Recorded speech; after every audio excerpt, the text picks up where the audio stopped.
Despite how much the experience had annoyed Zack, Zorian judged their meeting with Svim to have been a full success. Sure, Svim had been openly dismissive of Zack's skills, but that was just Svim being Svim. The man had been impressed in his own way, else he would not have kept pushing Zack towards ever more demanding shaping exercises as their meeting progressed. Not that this outcome was surprising, there was a lot to be impressed about when it came to Zack's shaping, especially if one knew how big his mana reserves were. His fellow time traveler had not honed his shaping skills to the same ridiculous standard that Zorian had achieved under Svim's tutelage, but he was clearly far better than he had any right to be. Zorian was confident that the skills Zack displayed in that office would be taken as a point in their favor. The next day, Zorian decided to introduce Zack to Alanik as well and see if the priest was open to the idea of teaching Zack some of his soul defenses. Accordingly, they went to the priest first thing in the morning, effectively skipping an entire day of classes. Not that skipping classes was much of a problem for either of them at this point. The start of the meeting went about as Zorian expected it would. Zack talked, Alanik listened, and Zorian mostly stayed quiet. The priest already knew the nature of their request, since Zorian had already explained things to him while arranging the meeting, but he wanted to hear Zack's version of the story as well before he agreed to anything. Thankfully, Zack successfully kept to the script and didn't blurt out anything he wasn't supposed to. Their story was, in essence, very simple. The two of them had ended up on the receiving end of a soul magic attack and now had some kind of marker stamped on their soul. Zack, being shaken by the experience, now wanted to learn how to defend himself from similar attacks. There is one thing that is bothering me about this, Alanik told them when Zack finished his tale, shifting his attention from Zack to Zorian. If both of you suffered from this attack, how come only Zack is interested in learning how to defend his soul? Does the experience you went through not worry you as well? Ah, well, I already know how to perceive and defend my soul, Zorian admitted. Really? Alanik said curiously, raising his eyebrows in a silent question. Why would I lie? Asked Zorian with a shrug. Alanik stared at him for a second before reaching across the table they were gathered around and grasping his shoulder tightly in his hand. Zorian was about to ask him what the hell he thought he was doing when suddenly all of his senses went haywire. He swayed in his chair for a moment, the world around him spinning and melting like a bad illusion and his body feeling like it was being twisted into some unnatural form. Then he realized what was happening and used his magic to violently shove Alanik's attack away from his soul. It worked, and the world immediately returned to normal, but Zorian had an uncomfortable feeling that had more to do with Alanik backing off at the first sign of resistance than him being all that good. He gave the man a nasty glare, and Alanik removed his hand from Zorian's shoulder. Shoddy defenses, Alanik said. Serviceable, but shoddy. You should reconsider your decision, Mr. Kaczynski. You could use my instruction as much as Mr. Novita here. I know that. Zorian snapped. I just thought that Alanik would refuse to teach him, since he didn't want to do so in previous restarts. Well, not without receiving explanations that Zorian had been unwilling to give the man at that time. You know what? Never mind that, Zorian sighed. Does that mean you're willing to teach us, then? Both of us? I suppose I am, Alanik said, tapping his fingers against the table for a few seconds. You are hiding things from me, but I don't think it's something sinister. Who taught you how? To feel your soul, if I may ask. A friendly shifter, said Zorian. Partially true, even if Alanik had done the lion's share of the work. A shifter, huh? Alanik said, giving him another long look. Very well. Come with me so I can check up on this marker you two received from your attacker. We don't want it removed, Zack hurriedly said. Yes, you already said that, Alanik said. I just want to have a look. Don't worry, I'm not doing anything to you without your consent. You mean like launching a surprise soul attack to test our claims of already having a soul defense? Asked Zorian snidely. Don't be so whiny, Alanik told him unsympathetically. That was just a light tap, spiritually speaking. That light tap almost caused me to vomit all over your table, Zorian told him. Humph, Alanik scoffed. Your defenses are even shoddier than I thought, then. Sighing, Zorian decided to drop the issue. What is it with you and annoying teachers? Zack whispered to him as they followed Alanik deeper into the temple that served as his house. Is this going to be a recurring thing with you? I don't think I can handle a repeat of the Svim episode this soon.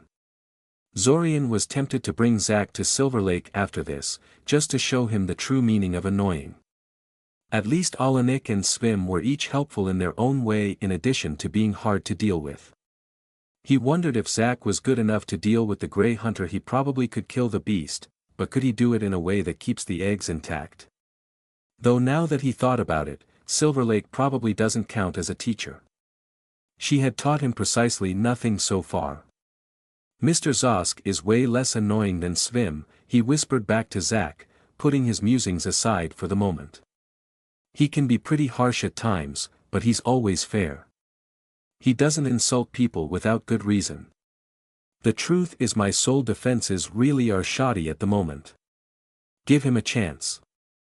I'm happy you have so much faith in me, Mr. Kaczynski, Alanik said, butting into their conversation. Oops, guess they weren't quiet enough. Or maybe Alanik's hearing was just that good. This Svim fellow you keep talking about sounds fascinating. I hope you can introduce us sometime. Zorian made a sour face. Bringing Svim and Alanik together into the same room? Yeah, no way in hell was he letting that happen. Alanik seemed to have noticed Zorian's distaste for the idea because he actually laughed at him. I suppose you're right, Zorian admitted. Svim was a fairly exotic name, and he had a feeling that his mentor was rather famous within certain circles as well. Everyone who worked in a prestigious institution like Sioria's Royal Magical Academy was at least somewhat famous. All in all, Svim probably wasn't very hard to find for someone like Alanik, who clearly had connections to one or more spy organizations. Not for the first time, Zorian found himself wondering what exactly would happen if he told Alanik about the time loop. Not in this restart, obviously, but as an idea for the future. Well, he could use the battle priest's help and advice. Then again, he wasn't working alone anymore, was he? He would have to see what Zack would say about that. Oh well. Hopefully Alanik would leave a better impression on Zack than Svim had. Ugh, Zack said as they departed from Alanik's home. That psychedelic potion is pure hell. And I'm apparently going to have to go through several restarts worth of that stuff. You didn't have to take it, Zorian pointed out. Its only purpose is to speed things up. You could have taken the slow, painless way and meditated your way to soul perception. No, I know my limits, Zack said, shaking his head. Even you opted for the fast route, and I'm even more impatient than you are. How you managed to pretend to be unaware of the time loop all this time I'll never fathom. What did he have you do while I was off hallucinating, anyway? That light touch stuff he tried on me earlier, grimaced Zorian. He kept using weak soul attacks on me while having me fight him off. It's helpful, I guess. At the very least it gives me some experience in fending off soul manipulation. I usually rely on actual defensive wards to counter hostile soul magic, but this sort of stuff is useful if I'm ever caught off guard with some casual soul spell. It's strange, though. Why is Alanik willing to help me refine my soul defenses now that I've brought you along? Why does your presence make him less suspicious of me? I guess I just look like a more honest person than you do, Zack said with a grin. Zorian rolled his eyes at him. Anyway, what now? Now. Well, you either go home and do whatever you want, or you go with me to Nyazov Dveri while I visit the local dungeon, Zorian told him. I was going to go there while you had your lessons with Alanik, but that idea obviously had to be scrapped, so I guess I'll do it now. You were going to go have fun in the dungeon while I suffered back there. Zack frowned. Depends how you define fun, Zorian said. I'm just going to load up on crystallized mana before getting back to the surface. I'm not sure I understand, Zack said. Why would you need so much crystallized mana? Money, of course, Zorian said. I use some of it for my magic items and golems, but most of it is sold for some quick cash. I memorized where the crystal clumps are over the restarts, so it doesn't take long to pick up a lot of them. It's almost like collecting money. Zack was quiet for a while. Well crap, said Zack after a while. That's clever. Why didn't I think of that? I could have used that trick a decade or so ago. What, you had cash problems? Zorian asked curiously. Aren't you obscenely rich? I don't have nearly as much money as people think, Zack shook his head. Oh, right, his guardian kind of robbed him. Hell, I don't have nearly as much money as I thought I did, thanks to my slimy caretaker. But the real problem is that most of my money is unavailable to me. It's all either banked into long-term accounts or stored away in ways that make it really hard for me to get to it on short notice. And even if I could get to it easily, I would still have to justify my expenses to my caretaker and get his permission in order to spend any significant sum. Which means that when I really wanted to spend a lot of money during the restarts, I basically had to get the money from scratch somehow. And how did you solve that? Well, these days I just kill some rare magical creature and sell the corpse, Zack shrugged. You can earn huge amounts of cash if you know who to sell it to. I really like your solution, though. It's a lot safer, and not even that much more time-consuming. Doesn't dumping a huge amount of crystallized mana on the market collapse the price, though? Zorian shook his head. In the grand scheme of things, the amounts of crystallized mana I can gather in a few days are a drop in the bucket. Even if I focused on doing nothing else for the entire restart, I'd only produce a fraction of what dedicated mines produce on a daily basis. Though trying to sell too much to individual shops does tend to bring unwanted attention. Alright, Zack nodded. So how are we doing this?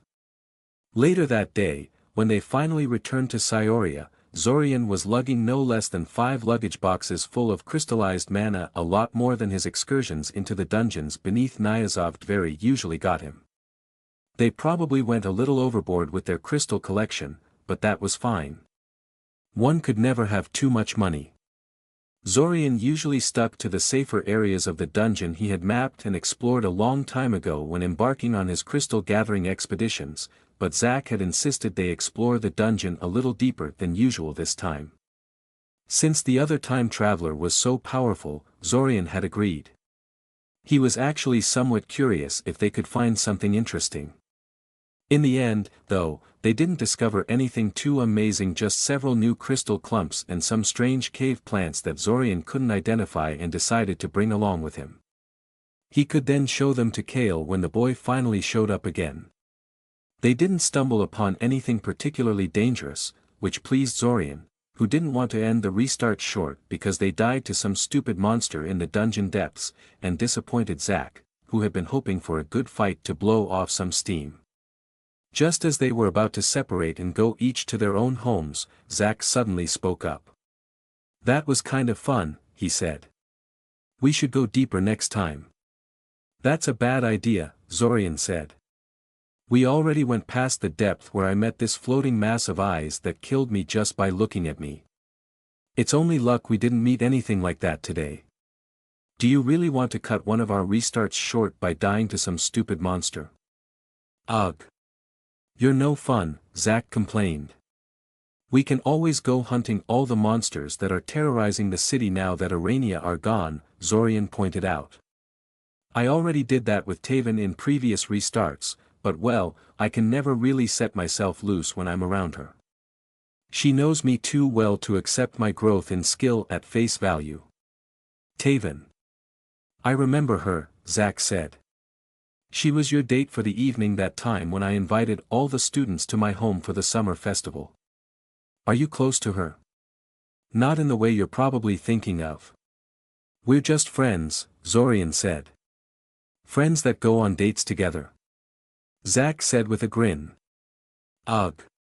I'm pretty sure I told you something like this back then, but Taven isn't interested in guys like me. I'm not her type, Zorian responded, hoping this was the end of it. Yeah, fat chance of that. Ah, so she shot you down then, Zack nodded sagely. Well, don't let it get to you. You can't get to them all, even with the time loop and its multiple retries. I never managed to talk either Rainy or Akoja to go out on a date with me, for example, no matter what I tried. Zorian was sorely tempted to ask Zack about his attempts to woo Akoja, since that was bound to have been amusing, in a train wreck sort of way. In the end, however, he decided that he really didn't want to know. I hope you realize that I've been in this time loop for only a handful of years and that most of that time has been spent while under threat and under pressure from various emergencies, Zorian told him. Yes, so? Zack asked, not understanding his point. Aside from picking a girl for the date at the end of the restart, I never went out on any dates, Zorian told him. Did his meetings with Rainy count as dates? No, probably not. I certainly didn't go after every single girl in the class like you seem to have done.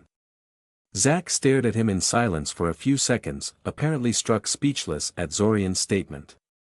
Seriously, he eventually asked, his voice incredulous. Seriously, Zorian confirmed. You're crazy, Zack told him. Mark my words, you'll regret this once we're out of this time loop. You'll never get a chance like this in your life. You sound like an old man, Zorian said. Well, I am several decades older than you, Zack pointed out. Listen to your elders, young man, I know what I'm talking about. 10 minutes and a lot of pointless banter later, they finally called it a day and separated. Strangely enough, despite the fact he spent the entire day either having his soul slapped around, crawling through dark, monster-infested tunnels or being teased by his fellow time traveler, Zorian found himself happy with how it turned out. Though he really could have gone without that last conversation now he couldn't stop thinking about the various girls in his life. And he was certain that if Zack knew about it, he would be laughing at his predicament. The jerk. 2 days after their meeting with Svim, the man called Zorian in his office to tell him that he had tentatively accepted his story as plausible and to talk about what they should do next. That was surprisingly fast. It was interesting to experience just how big of an effect Zack's presence had on people he talked to. Both Svim and Alanik seemed to be taking him more seriously this time around, just because there was a second person backing his story up. Was it just that multiple people were convincing in a way that a single person wasn't, or was there more to it? He was tempted to ask Svim about the topic directly, but it was unlikely he could offer much insight into the thought processes of his previous incarnations and would force him to admit he was purposely restricting Svim's access to relevant information about the time loop. Regardless, he currently found himself standing in front of Svim on one of the Academy's many training grounds, waiting for the lessons to start. So, Svim said. I see you are here alone. I take it your fellow time traveler declined my offer, then? I'm afraid you didn't leave the best impression on him the last time you met, sir, Zorian told him respectfully. A pity. He could have used my help. But enough about the easily discouraged, we're here to help you. You say you've already worked with me to hone your dimensionalism. Show me, then. Zorian didn't have to ask what Svim was talking about. He took out a large, oval rock from his jacket pocket and outstretched his hand in front of him so Svim could see the stone. And then he generated a flawless dimensional boundary around the stone. Visually, nothing happened but Zorian knew Svim could tell the difference somehow. He supposed that his ability to sense magic was just that good. Passable, Svim said, passing his judgment. Keep working on it in your free time, but I suppose I can work with this. Zorian nodded, and quietly pocketed the stone, his long experience with Svim allowing him to shrug off his mentor's ridiculous perfectionism without really getting upset. His dimensional boundary was more than just passable, and they both knew it. Zorian had already started to work on forming a dimensional boundary over complex objects like small statues and planned to move on to live, moving insects soon. You seem to have rather good grasp on the basic teleport spell, and even know a great many variants, Svim said. So today I will show you how to defend against teleportation instead. I already know how to ward places against teleportation, pointed out Zorian. Truly? Svim said. Let's test that. He waved his hands, conjuring 4 glowing orbs of light that quickly assumed a square formation over a large section of the training ground. Ward that area against teleportation, and then I'll do my best to teleport in, Svim told him. Shrugging, Zorian went and did just that. He was quite good at warding, in his humble opinion, but he had no illusions that his wards would actually hold against Svim's attempts to sidestep it. Who knows what kind of sophisticated teleportation spells his mentor had at his disposal. There. Not his best work, perhaps, as he was slightly rushed for time and didn't have any fancy materials to work with, but that should at least force him to spend some time to. Without saying a word, Svim unceremoniously dispelled his teleportation ward with a wide area dispel and teleported into the previously warded area. Though he knew it wouldn't help, Zorian just couldn't help himself. He just had to say it. That's cheating, he said. You told me you were going to try to teleport in, not that you'd just dispel the ward. And an actual attacker would play by the rules, Svim asked him. You don't think they would just teleport to the edge of the ward and get rid of it? If you gave me time to prepare, the ward would be anchored to something and be nigh impossible to dispel. Like that, Zorian said. And if you gave me time to prepare, I'd bring a couple of mana siphons to starve the ward into collapse, Svim said pitilessly. Ugh. Fine. Can I have another try? Zorian asked. Of course, Svim nodded. You can have as many tries as you want. 2 hours later and 5 ward refinements later, Zorian had a warding scheme that Svim couldn't just casually dispel whenever he wished. He had to extend the ward far outside the limits of the area indicated by Svim's glowing orbs, but apparently that wasn't cheating either. The man even praised him for finally thinking outside the box. And then, when he finally couldn't dispel the ward, Svim promptly teleported into the area as if the ward had never existed. Zorian wouldn't have been so upset about that, except that Svim didn't appear to have used anything more complex than a basic teleport to do so. What happened? He asked the man. How did you teleport in with just the regular teleport? There are 3 stages of the basic teleport, and I made sure to suppress each and every one of them. I made a microscopic dimensional gate and used it to extend a ward-suppressing bubble in the middle of the area, Svim said.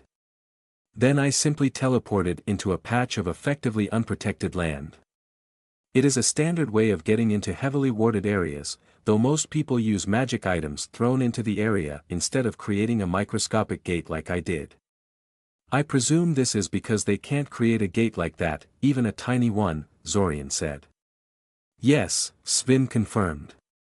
But I'm hardly unique in this capacity, so it would be best to know how to deal with the tactic. Fine, Zorian said wearily. I admit defeat, Master. I don't know how to ward against teleportation effectively, so please teach me how. And if possible, I'd also like to know how to make the microgate thing, too. I suspect that level of skill is still beyond you, my student, Svim told him with a small smile. But we'll see. Now listen closely. Days passed. Aside from getting lessons from both Alanik and Svim, Zorian spent his time playing games with Curiel and creating experimental spell formula blueprints. He sought out Nora Bool's help for the latter task, discussing his designs with the enthusiastic woman that helped him start on his current path so long ago. She was surprisingly helpful, even after all this time, though it did bring him a bit more attention than he would have liked, since Nora couldn't shut up about this amazing spell formula talent she had found among the students. With Red Robe out of the picture, however, he didn't care as much about attracting attention. He and Zack also went to hunt monsters that kept spilling into Scioria a couple of times. Zorian already knew where a lot of them made their nests and which paths they took to the surface, and since he didn't have to feign ignorance around Zack, they thinned out monster populations considerably during those couple of visits to Scioria's underground. At Zorian's request, Zack mostly let Zorian tackle the monsters on his own, only getting himself involved when he had to. Which was embarrassingly often. To Zorian's annoyance, his combat skills were steadily growing, but he still wasn't a one-man army like Zack was. Eventually Kale arrived at Amaya's place, and Zorian brought both him and Taven into the time loop. Kale was very easy to convince, like usual, but Taven was still rather incredulous about the idea. Then again, she always was rather hard to convince that he was telling the truth. Currently he and Zack were just lazing around in an empty meadow, far from any settlement. Well, any inhabited settlement. There was a small village nearby, but it had been completely depopulated during the weeping, and now the locals considered the entire area cursed and refused to move back in. Zorian didn't expect that to last for long, but for now the village remained empty and the fields overgrown with grass. Though the background of the place was rather morbid, it was a very beautiful location otherwise. Zack had really found some nice sights in his decades of wandering the continent. So what was Kale being so excited about the other day? Zack asked him. I don't remember him being so excited about the time loop in the previous restart. Well, since I no longer have to worry about keeping my head down to stay below Red Robe's radar, Kale decided he can conscript some of the local alchemists for that research he keeps transferring across restarts, Zorian said. That sounds very expensive, Zack said, frowning. It probably will be, Zorian said, nodding. I'd be annoyed at him throwing my money around like that, but in truth I really don't have much use for most of it. Besides, I can always dip into other sources of cash if I ever run out. Other sources? Zack asked. I know the locations of several secret stashes of the Abasins and the cultists scattered around Scioria, Zorian said. And I can always rob their houses too, since I know where a lot of them live and all. But that's stealing, Zack protested. Yes. Zorian confirmed, mystified at Zack's response. Why wouldn't I steal from them? They're a bunch of murderous invaders. Well, I guess it makes sense, Zack admitted. But it just feels wrong to me, you know. But you didn't feel uncomfortable helping me violently break into Iranian settlements so we could violate their mines for practice and skill theft? Zorian asked curiously. Zack winced. I didn't think of it that way. Besides, they're giant spiders. It's easier to justify that sort of thing when I can't read their body cues and they don't bother to talk to me about it. That's because you had a mind blank on, Zorian noted. They literally couldn't talk to you. They did talk to me, though. They asked, even begged us to stop plenty of times. Wow, said Zack awkwardly. That's pretty messed up. I always did wonder why you were so reluctant to go attack more than one colony each day. Zorian nodded silently. He wasn't exactly dying of guilt over what they did, but that was one restart he never intended to reenact in the future. There was no way he could keep doing that without becoming a monster. After a short silence, Zack spoke up again. You know, Zorian, he said. After watching you fight against the Arania in that restart and against other monsters in this one, I couldn't help but notice your combat magic is a little basic. I guess, Zorian said slowly, wondering what the other boy was getting at. It's not bad. Zack hastened to add. It's pretty good, all things considered. But, well, I don't think it's good enough for what we need to do. Fair enough, Zorian agreed. I am working on it, though. I suppose you think I'm not doing enough. Actually, I was going to offer to teach you some more spells, Zack grinned. I'm not much of a teacher, but I don't have to be one in order to increase your arsenal of combat spells. There was no reason to say no. Zorian was always happy to learn more spells, especially restricted ones like most combat spells. Of course, learning spells was not the same as being able to use them effectively in combat, which was why Zorian still relied primarily on classics like Magic Missile, Shield, Fireball and the like. It quickly became obvious that many of Zack's favorite tricks wouldn't work well for Zorian. For instance, Zack loved the shield variations that created multiple layers of force instead of a single shielding plane. While extremely effective, they had extreme mana costs associated with them as well. He also loved using spells in large swarms to overwhelm enemy defenses, which was likewise an impractical tactic for Zorian. Still. Okay then, this is one of those fancy hexagon shields you sometimes see in illustrations, said Zack, casting the spell deliberately slowly so Zorian could memorize the movements and chants. A ghostly sphere made of interlocking hexagons sprung out around Zack. I personally find it too much of a chore, but it sounds like it can work well for someone like you. The main advantage is that if an attack punches through, it will only destroy one hexagon instead of collapsing the entire shield. Though this does make the shield as a whole somewhat weaker than the layered aegis I showed you earlier. Hence me not using it much. That does sound more suited to me, Zorian admitted. We should probably stop for today, Zack said, dismissing the shield. It promptly dissolved into glittering motes of lights instead of simply winking out of existence like a regular shield did. Pretty. Yes, Zorian agreed. It's best I spend some time experimenting with stuff you've already shown me before I bother learning more new stuff. Don't be afraid to ask for help, Zack said. Hell, maybe one day you'll even teach me something. Who says I can't teach you something now? He asked the boy. I meant something related to combat magic, Zack clarified, waving his hand through the air dismissively. So did I, Zorian immediately countered. Zorian, please, Zack snorted derisively. Combat magic is my thing. I've been working on it for decades now. Even if you know some obscure spell I've never encountered, I probably already have something better in my arsenal. Any feat of combat magic you can do, I can either duplicate or exceed. Zorian hummed thoughtfully. That calls for a little test, I think. Do you think you're up to it? Sure, Zack shrugged. What do you have in mind? See that rock over there? Zorian said, pointing at a large stone some distance away from them. Zack motioned for Zorian to continue. Keep an eye on it while I cast my spell.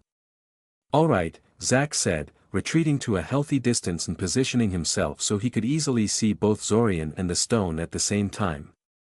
Zorian finished the spell. For a second. Nothing seemed to happen. Then the rock Zorian designated as his target exploded into a shower of stone fragments, causing Zack to flinch in surprise at the sudden, unexpected detonation. What? He asked uncomprehendingly. He gave Zorian a suspicious glance. Did you put an explosive glyph on that stone beforehand or something? Nope, Zorian said, grinning widely. I cast an invisible magic missile at it. Invisible magic missile? Zack asked slowly. Didn't you know? Zorian asked innocently. A flawlessly cast force spell is perfectly transparent, making it effectively invisible.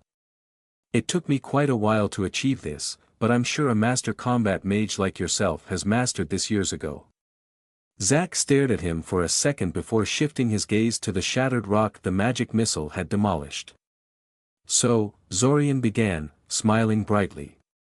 How long do you think it will take you to duplicate that? 3 days later, Zorian was kind of regretting one-upping Zack like he did. Ever since then, his fellow time traveler seemed obsessed with duplicating Zorian's feat, refusing to understand that this wasn't something you could achieve by working on it really hard for a couple of days. I'm not even sure why you're so upset about this, Zorian finally told him. It's just a neat trick that people like you have no need for anyway. It's the principle of the thing, Zack said, casting another magic missile at the tree in front of him. Zorian didn't think the poor plant would last long if this continued for long. I'm the combat guy. It's my thing, and I've been at this for decades longer than you. I can't let you outdo me in this area. Zorian sighed at the explanation. He was getting uncomfortable flashbacks to Taven's little episode when she figured out how good of a combat mage he is. Was this a general combat mage thing? Well, at least Zack was not crying over it like Taven had. That would have been really awkward. At least let me show you how to do it properly, Zorian said. You'll never succeed by going at it in your current fashion. Zack stopped for a second, considering it, before shaking his head. Maybe if I still can't figure it out in a few days, he said. I like to figure out these sorts of things on my own. Oh well, he tried. With a helpless shrug, Zorian left Zack to his pointless attempts at brute-forcing a problem that required finesse to solve. Eventually Zack either ran out of mana or got sick of casting magic missile, probably just got sick of it, considering his monstrous mana reserves, and decided to sit down next to Zorian for a while. Do you mind if I ask you a little about what you remember about the start of the time loop? Zorian asked after a while. Feel free, Zack shrugged. But keep in mind that the beginning of the time loop is very fuzzy in my mind and I keep having trouble remembering specific things about it. Yeah, you mentioned that, Zorian nodded. But I've been thinking about what you've said, both recently and back when you still thought I was unaware of the time loop. That was an asshole thing for you to do, said Zack, interrupting him. I know I've said it before, but it bears repeating. You're never going to shut up about it, are you? Zorian complained. Nope, Zack confirmed. Anyway, Zorian said, deciding there was no point in continuing that topic, I remember you mentioning how you kept trying to convince everyone who would listen about the existence of the time loop. What was your logic behind that? I found myself in some crazy time loop and there was an invasion of the city at the end of every month, Zack said. Of course I wanted some help. So just to confirm, Zorian tried. Your earliest memories are of being confused by the situation you found yourself in, yes? The time loop was strange and novel to you, not something that felt natural. Zack frowned, lost in thought for a while. Yeah, Zack nodded. Sounds about right. It doesn't feel like the time loop was something I was informed of in advance or specifically groomed for, if that's what you're asking. I guess that's a point in favor of Red Robe being the true controller, huh? Him being the original controller still makes no sense to me, Zorian said. Why would he tolerate you all this time if you weren't somehow critical for the loop? Do you remember ever experiencing a time loop being cut short for no apparent reason? No, Zack said. I would have remembered something that abnormal. I did experience a few unexpected restarts while sleeping, but I'm pretty sure those were due to assassinations. I doubt Red Robe never died prematurely, so that means the time loop only resets when you die. That's a pretty obvious indicator it considers you more important than the two of us. They continued discussing the issue for another 10 minutes or so, with no solid conclusions by the end. Eventually they shifted to the topic of how to convince people around them they really were in a time loop, and Zack started sharing some of his more amusing failures in his initial quest for allies. You told Benesek that you're a time traveler? Zorian asked incredulously. I can't believe you thought that was a good idea. Shut up, Zack said. Aren't you friends with the guy? Sort of, Zorian admitted. But I'm afraid our friendship didn't quite survive the time loop and its influence on me. I kind of feel bad, since it's not his fault he can't learn and grow like I do, but... You don't have to explain that to me, Zack said. I used to be casual friends with a lot of our classmates, but I feel completely alienated from most of them by now.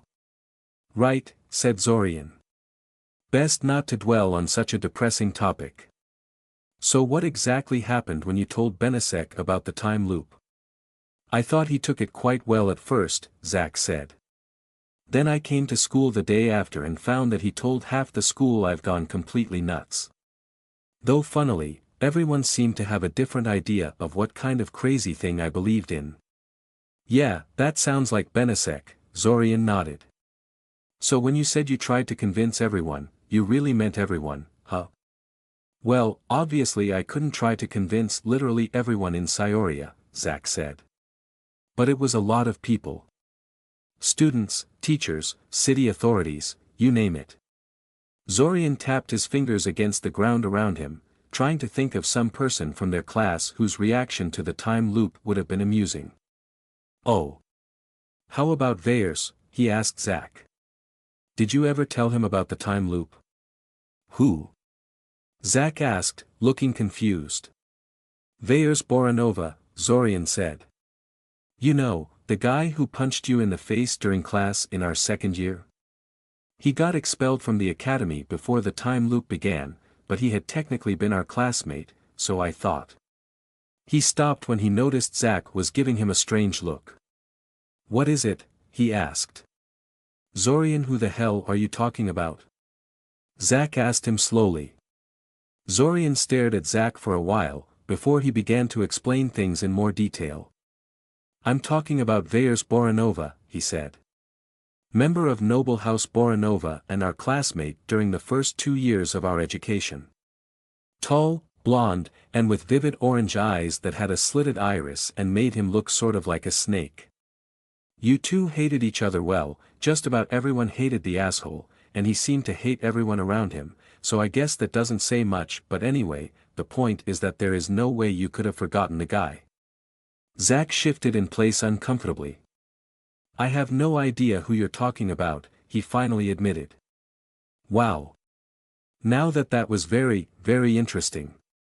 Zorian stared intently at the 2 sheets of paper in front of him, methodically going through every single line of text and marking down the matches and differences between the 2 documents. Zack sat beside him, watching him work with a thoughtful frown, not saying anything. Despite the oppressive silence and serious mood, the 2 papers were simple lists of names. Classmates, teachers, public officials, each of them had listed anyone they considered even remotely important on their own sheet of paper, with no input from the other whatsoever. It was Zorian's hope that by comparing the 2 lists with each other, they could see if there were any other obvious holes in Zack's memory. Or Zorian's memory, for that matter. It was unlikely, but Zorian didn't entirely discount the idea that his own mind had been tampered with too. "Is this really necessary?" Zack asked him. "Maybe I just forgot the guy." Zorian looked up from the 2 papers to give Zack an incredulous look. "Hey, I'm just saying." Zack protested. "I mean, it has been a pretty long time since I've been stuck in this time loop, and he was expelled before the time loop even began. I'd have to specifically seek him out, and what reason did I have to do that? We apparently didn't even like each other, if I understood you correctly." "Please," Zorian scoffed. There was no doubt in Zorian's mind that Zack's curious inability to remember anything about Veyers Boranova was artificial in nature. "I can understand you putting the jerk completely out of your mind. Hell, I pretty much did that myself. But to completely forget that he existed at all and everything about him? Yet that was precisely what happened, if Zack was to be believed. Zorian could only conclude someone had scrubbed Zack's mind clean of everything related to the Boranova heir. He wasn't sure why Zack was so unwilling to accept that conclusion, though he did have his suspicions. Zorian returned to his task of matching names for a while, eventually stumbling onto a name on Zack's list that he was unfamiliar with. That was not very surprising, though Zack's list was way longer than Zorian's, as the other boy was far more social. Then he was. "Who is this Ilanim Cam guy?" he asked Zack. "He was a student in one of the other groups during our first 2 years in the academy," Zack said. "We used to hang out together sometimes. You weren't very friendly back then, so that's probably why you don't remember him. I don't think you ever mingled with the other groups, did you?" "No," Zorian admitted. "I was always very busy back then. I barely interacted with my own classmates, never mind people I had no reason to talk to. Still, I did take a brief look at the other groups, back when I was investigating our classmates for potential red robe candidates. I don't remember ever seeing any Ilanim Cam." "Well, I did say he was a student," Zack pointed out. "He failed the certification exam and dropped out of the academy." "Well, that would explain it. He had completely ignored people who failed to advance into the 3rd year, thinking them irrelevant. That's how he'd missed Veyers too, actually." We're going to have to make a list of people like that and see if it holds any more surprises for us, Zorian noted. Scanning the names below Ilanim, he noticed quite a few names from other student groups. That said, I can't help but notice that you know quite a few students outside our class. I know what you're getting at, Zack interrupted him. You're going to point out how I can list half of our year mates on demand but can't remember a guy that went to our class. And? Zorian prodded. Your response to that? You're right. There is definitely something abnormal about me forgetting this Veyers guy like that. You happy now? Zack said resignedly. Yes, Zorian nodded. Now tell me who this Anixa Pravosky girl is. For the next hour and a half, they slowly went through the two lists of names, searching for any peculiarities. The good news was that Zack didn't have any other glaring holes in his memories, as far as Zorian could tell. Only Veyers seemed to be a total blank. So do you think Veyers is Red Robe? Zack asked cautiously. That's the question, isn't it? Zorian said, taking off his glasses and inspecting them for dirt. It was mostly a way to waste some time while he thought about what he wanted to say. Yes it is, said Zack slowly, as if talking to an idiot. So why don't you try answering it? Ugh. So impatient. It's possible, Zorian said. But I don't know. I'm kind of bothered by some things about this. Like what? Zack asked curiously. Like the fact Veyers apparently wiped only himself out of your memory, Zorian said. That is so amateurish. I would expect more from Red Robe. I mean, if it was me doing something like this, I would have blanked out your recollection of another 4 or 5 random students to muddy the trail a bit. Zack gave him an unamused look. You know, Zorian, sometimes I can't help but wonder if you're actually Red Robe, he said. You saw both of us in the same room, though, Zorian pointed out, completely unconcerned by Zack's words. I already know Red Robe can make simulacrums, so that proves nothing, Zack said, folding his hands over his chest. Zorian made a mental note to ask Zack to teach him how to cast the simulacrum spell, since it was unlikely that Zack had never learned the spell in all the decades he had spent in the time loop and Zorian really wanted the spell. They had more pressing issues at the moment, however, so he reluctantly set the idea aside for the moment. The second thing that bothers me is that it's hard to swallow that someone like Veyers could be the relatively discreet and patient Red Robe, Zorian said, dragging the conversation back to the topic of Veyers. I mean, he lost his temper at a disciplinary hearing, for God's sake. He is even more impulsive than you are. Hey, Zack protested. Then again, neither of us are very similar to the person we used to be before the time loop, are we? Admitted Zorian. There are plenty of similarities, Zack said, shaking his head in disagreement. But I do think that him having a short fuse before the time loop proves little. You were also rather unpleasant to interact with before the time loop, and look at you now. This was probably payback for Zorian's earlier comment about Zack's impulsiveness. He supposed he did kind of deserve that. I had reasons for behaving like I did, Zorian noted. Who says Veyers didn't? Zack asked. I'm sure he felt his behavior was totally justified, too. That was true, Zorian conceded. In fact, it could be that the nature of the time loop removed most of Veyers' problems and allowed him to calm down. Much like it did for Zorian himself. I suppose you're right, said Zorian after a pause. He shook his head to clear his thoughts a little. I think that, in the end, it doesn't really matter whether Veyers is Red Robe or not. The fact you have no memory of him means he's someone Red Robe didn't want you to interact with, which makes him automatically important. We have to check him out. Oh, no argument about that, Zack nodded. Though this makes me wonder if Veyers really is Red Robe, what will we find when we track him down? Depending on what method Red Robe used to leave the time loop, we would expect his counterpart in this world to be either a soulless corpse like the Urania or an unaware person no different from the rest of the people around us, Zorian said. Why a soulless corpse? Zack asked, baffled. Well, I've been thinking of the ways Red Robe could have tricked the Guardian into letting him out of the time loop reality, and I realized he might have just asked for his soul to be shoved into his real-world body, explained Zorian. For a necromancer like him, it might be fairly trivial to just eject his old soul out of the body and continue as normal from there. Would the Guardian agree to do that, though? Zack asked. Can it even do that? It did claim it would have to switch souls if the body in the real world already has one. I can't give you an answer to any of that, obviously, Zorian huffed. I don't know enough about either necromancy or the Guardian's capabilities to say if it's possible. It's just an idea I've been considering, that's all. For a while, they kept throwing various possibilities at each other. It was all just wild speculation, however, so they gave up on that discussion as pointless soon enough. They would have to wait until they found Veyers before they could properly consider the issue. A brief silence descended between them, each of them lost in their own thoughts. Are you sure you don't want me to take a look at your mind? Asked Zorian after a while. What? Zack asked with incomprehension, jolted out of his musings by Zorian's question.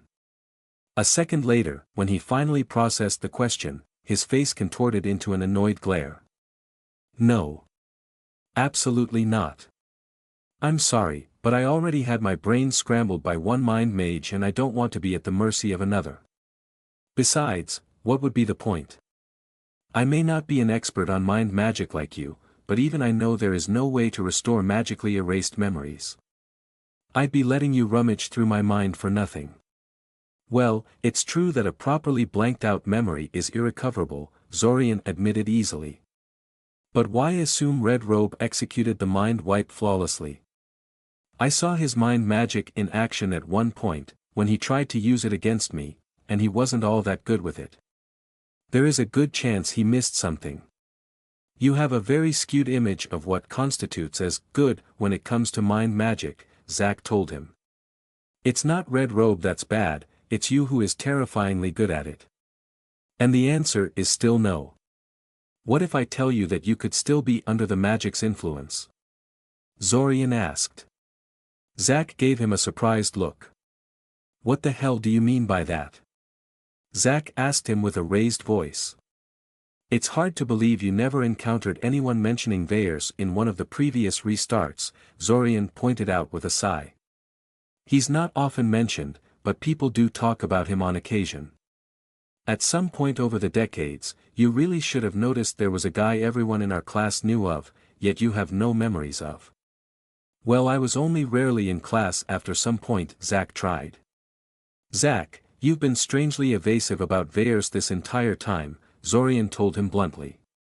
Hell, not long ago you again floated the idea you may have just forgotten the guy. As if it hadn't been abundantly obvious by then that the guy had been purposely deleted out of your memories. I would have expected you to be excited about discovering something so important, but instead you seemed really keen to dismiss the whole thing. Zorian, you're overcomplicating things again, Zack complained. Please speak plainly. Fine. You're probably under some kind of compulsion not to focus on the topic of Veyers, Zorian said. And possibly forget about it after a while, if it was ever forcibly pointed out to you. We'll have to see if you still remember this conversation tomorrow. Don't even joke about that last part, Zorian, Zack warned him. It's what I'd have done in Red Robe's place, Zorian said, shrugging. But I have a feeling you don't have to worry about that. If Red Robe didn't bother masking his memory wipe better, it's likely that he didn't bother with something so relatively sophisticated. The compulsion to dismiss the topic itself might have been enough, anyway. I mean, if it hadn't been for me being so pushy and insistent about the hole in your memory when it comes to Veyers, you'd have likely dismissed it and eventually put it out of your mind.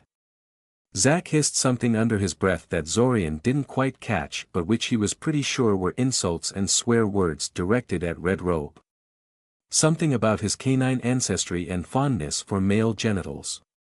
Regardless, Zack spent the next several minutes pacing around the area and muttering to himself. He looked dangerously unstable, if Zorian was to be perfectly honest. And it wasn't the first time Zack had done something like that, either. It occurred to Zorian that all those decades Zack spent in the time loop, with only limited ability to interact with other people, must have been harder on his fellow time traveler than he had supposed. How much worse, then, would he have ended up if the time loop worked as intended and he stayed inside for hundreds of years or however long it was supposed to last? Maybe the ghost serpent was onto something. Finally, Zack stopped his pacing, ran his hand through his hair in a frustrated manner, and turned to Zorian. "I can't believe I'm doing this," he said. "I really can't, but I don't seem to have a choice." "Zorian?" "Yes?" Zorian asked, curiously. Was Zack finally going to let him take a look at his mind? Probably, he couldn't imagine what else. "I want you to bring me to Svim again," Zack said, a sour expression on his face. "I'm going to need those mind magic lessons after all." "Oh," Zorian said, blinking in surprise. He didn't expect that. "Yeah. Sure." The next 3 days proved to be rather frustrating. On the bright side, Zack did not forget about Veyers after a while, so any compulsion he might be laboring under did not extend that far. Unfortunately, that's where the good news ended. Their search for Veyers had gone nowhere. They knew the boy's name, what he looked like and where his home was, but they still couldn't find him. In the end Zack and Zorian blanketed the entire city with divinations, and they still couldn't track him down. Either Veyers was under some heavy anti-divination wards, or he was not anywhere near the city of Scioria. To make matters worse, nobody seemed to know anything about the guy, not even the various authorities. Zorian knew from questioning academy officials, and reading their minds when they refused to give him an answer, that Veyers had never interacted with the academy again after his expulsion, even though he was supposed to come and sign some documents to finalize things. The academy sent a message to Veyers' house to complain about that, but received no response whatsoever. The police, for their part, received no report that the boy was dead or missing, despite the fact Veyers hadn't been seen in weeks. They even tried contacting Noble House Boranova directly to see if they could arrange for a meeting. Sadly, their representatives told them to get lost. Not in those words, admittedly, they were actually rather polite, but they had still made it clear they didn't want to talk to them.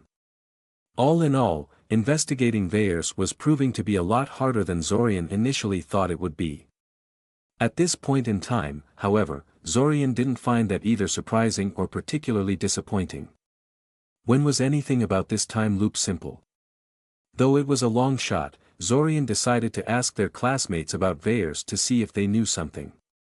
At the very least, Benesek was bound to have heard some rumors about the disgraced Boranova heir, even if there was no telling how accurate any of them were. "You're on time for once, I see," Akoja told him as he approached the classroom. She marked his arrival on the attendance sheet she was holding in her hands. A positive sign. "What's the occasion?" Zorian thought about pointing out he was actually incredibly early, but decided not to. Let her have it her way this once. "I actually wanted to talk to you," he said.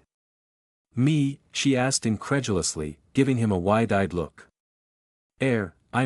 Sure, what did you want to talk about?" "Veyers Boranova," Zorian said. "Him?" she asked in distaste. He felt a twinge of disappointment coming off her.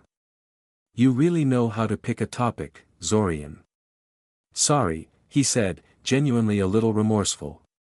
He probably gave her a bit of false hope he would ask her out or something, if the feelings he got from her were of any indication. Not what he had intended. "I just thought you might know something about him, since you're the class representative and all." "To be honest, I did my best to put him out of my mind," she said. "I can't tell you how glad I was when I heard he got expelled." "Well, about that, do you know what exactly he did on that hearing to get expelled?" Zorian asked. "No. Nobody does," Akoja said, shaking her head. "I heard people saying he attacked one of the judges, but that's probably rubbish. That's a little too much, even for Veyers." As much as Zorian didn't like the guy, he had to admit there was truth to that. Veyers usually had some restraint around teachers and other people that had power over him, so he probably wouldn't have done something stupid like attacking a judge deciding his own fate. But he wouldn't put it past him either. So you've never seen him lately? Zorian asked. Never heard about anything about what he did afterwards. No and no, she answered, giving him a suspicious look. Why the sudden interest in Veyers? Zack wants to talk to him about something, but can't find him, Zorian said. I agreed to help, so I'm asking people if they know something. He sensed a twinge of annoyance from her when Zack's name came up. Him being suddenly friendly with Zack didn't sit well with her, he could tell, but to her credit she didn't say anything about it. One of these days he really had to ask her why she disliked the boy so much. Maybe his house placed him under private arrest when he got expelled. Akoja offered. It was quite a scandal for them, so they probably don't want him walking around in public for a while. At least until things died down a little. Knowing Veyers, he probably couldn't handle people talking behind his back and mocking him. He'd lose his temper and make things worse than they already were. Maybe, Zorian agreed. It was also possible that Veyers was currently a soulless corpse and his house didn't want that to get out for whatever reason. He and Zack were definitely breaking into the Boranova estate at some point if they failed to find any other clues to Veyers' location. It would make sense, but his house didn't seem to care about his outbursts before, so. Yes, Akoja agreed, nodding. It's shameful how much they let him get away with. I can't even imagine what my parents would do to me if I tried to behave like that. Getting myself expelled. I would probably be sent away to one of our rural relatives as punishment. I bet Veyers would have learned how to rein in his temper real quick if he had to work at a farm every time he did something stupid. Wow. Akoja's parents were pretty strict apparently. No wonder she turned out the way she did. How do you think your parents would react if you got expelled? Akoja asked curiously. I honestly don't know, Zorian admitted. Truthfully, I think I'd be too afraid to find out. They already don't like me much, and academic success is the only thing I really have going for me in their eyes. If that happened, I'd just gather all my savings and portable belongings and leave the country or something. I wouldn't even bother coming back home. Akoja stared at him in surprise for a moment, at loss how to respond. Ah, she finally said, a little uncomfortably. I see. Don't worry about it, said Zorian. It's all highly theoretical, since there is no way I'm getting expelled like Veyers. One last question. This may sound strange, but do you know what Veyers was capable of? Akoja still stared at him thoughtfully for a moment, probably still focused on his previous admission. He was tempted to take a quick peek at her thoughts to see what she was considering, but managed to restrain himself. If he started looking at people's surface thoughts for no reason, where would it all end? Besides, looking at the thoughts of a girl that had a crush on him was probably a bad idea to begin with. I assume you mean magically speaking, she said finally. Zorian nodded. Well, his atrocious behavior aside, I do know he was actually doing well in terms of academics.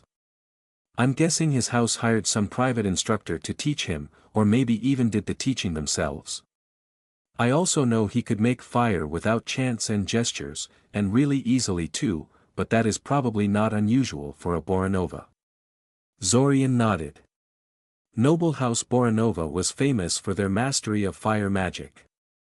The orange, slitted eyes that all core members of the house shared hinted that this was a result of some bloodline or enhancement ritual, rather than secret training method, but there was no publicly available information on the specifics of it. Houses were notoriously secretive about such things. Thanking Akoja for her time and patience, Zorian continued on into the classroom. There were still a couple of people he wanted to try his luck with. Hello, Benasek, Zorian said, sitting down next to the boy. Do you mind if I ask you about something? Ah. So the great Zorian finally deigns to come back to his old friend. Benasek said. And here I thought you had replaced me with Zack. If Benesek hadn't been smiling widely when he said that, Zorian might have been actually worried that the boy felt slighted. As it was, he just thanked his luck that Benesek was a very laid-back person who didn't take things personally.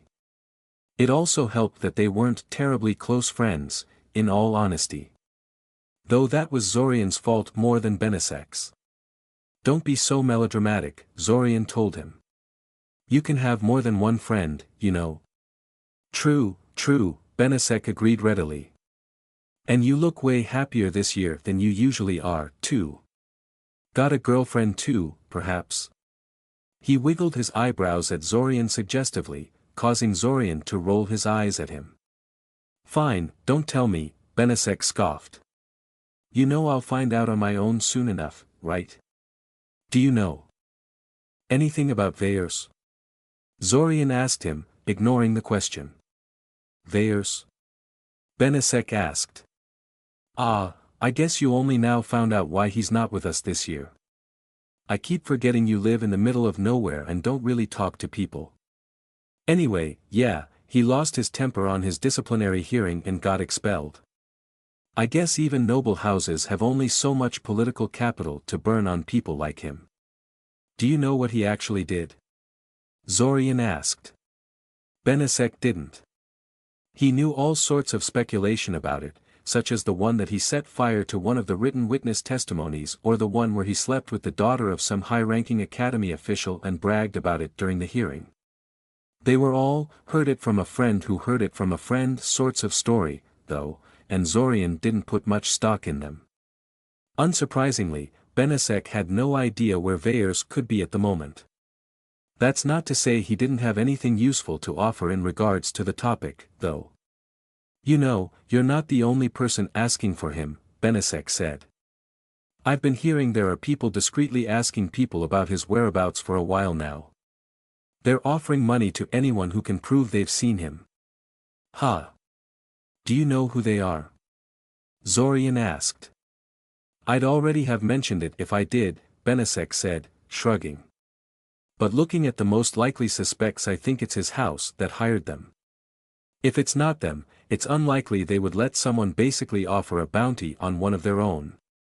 "Maybe they don't know," offered Zorian. "If I know, there is no way they missed it," Benesek said, shaking his head. "I'm just a curious amateur. Noble houses all have actual professionals on their payroll. So Veyers' house was looking for him too. Curious. Strange that they could not find him. If Noble House Boranova had its own intelligence network like Benesek claimed, they really should have tracked him down by now. Especially since they were his kin, and thus presumably knew him far better than Zorian ever could." He thanked Benesek for the information and moved on. "No, I don't know what Veyers did to get expelled," Tinami said. "It didn't have to be anything particularly heinous, though. If the academy actually puts you through a disciplinary hearing, they are already thoroughly sick of you. He probably shouted at the judge or something similarly minor, and they decided it was as good an excuse as any. It's really a shame he couldn't control himself more. The last thing his house needs is something like this." "Why?" Zorian asked curiously. "What's wrong with his house?" "Noble House Boranova is a military house," Tinami said. "They suffered a lot in the Splinter Wars." "Oh, is this something like what happened to House Novita?" Zorian asked. "Were they too robbed of their assets?" "Ah, you know about that," she said. "No, it's not like that. They weathered the weeping without losing too many people, unlike the Novita. But they still suffered crippling losses in the dissolution of the old alliance, and they're a long way from recovering. Having the designated heir of the house behave like that's not going to help the other houses take them seriously again." So House Boranova was weakened, but not so much that people could loot them the way they did the Novitas. It probably wasn't in their interest for Scioria to be destroyed, so why would Veyers support the invasion? Perhaps he just doesn't care about his house. Zorian mused out loud. I'd normally scoff at the idea of a noble house heir that doesn't care about the house they had spent their entire life being groomed to take over at some point, but there is clearly something funny going on with Veyers, Tinami said. So I don't know.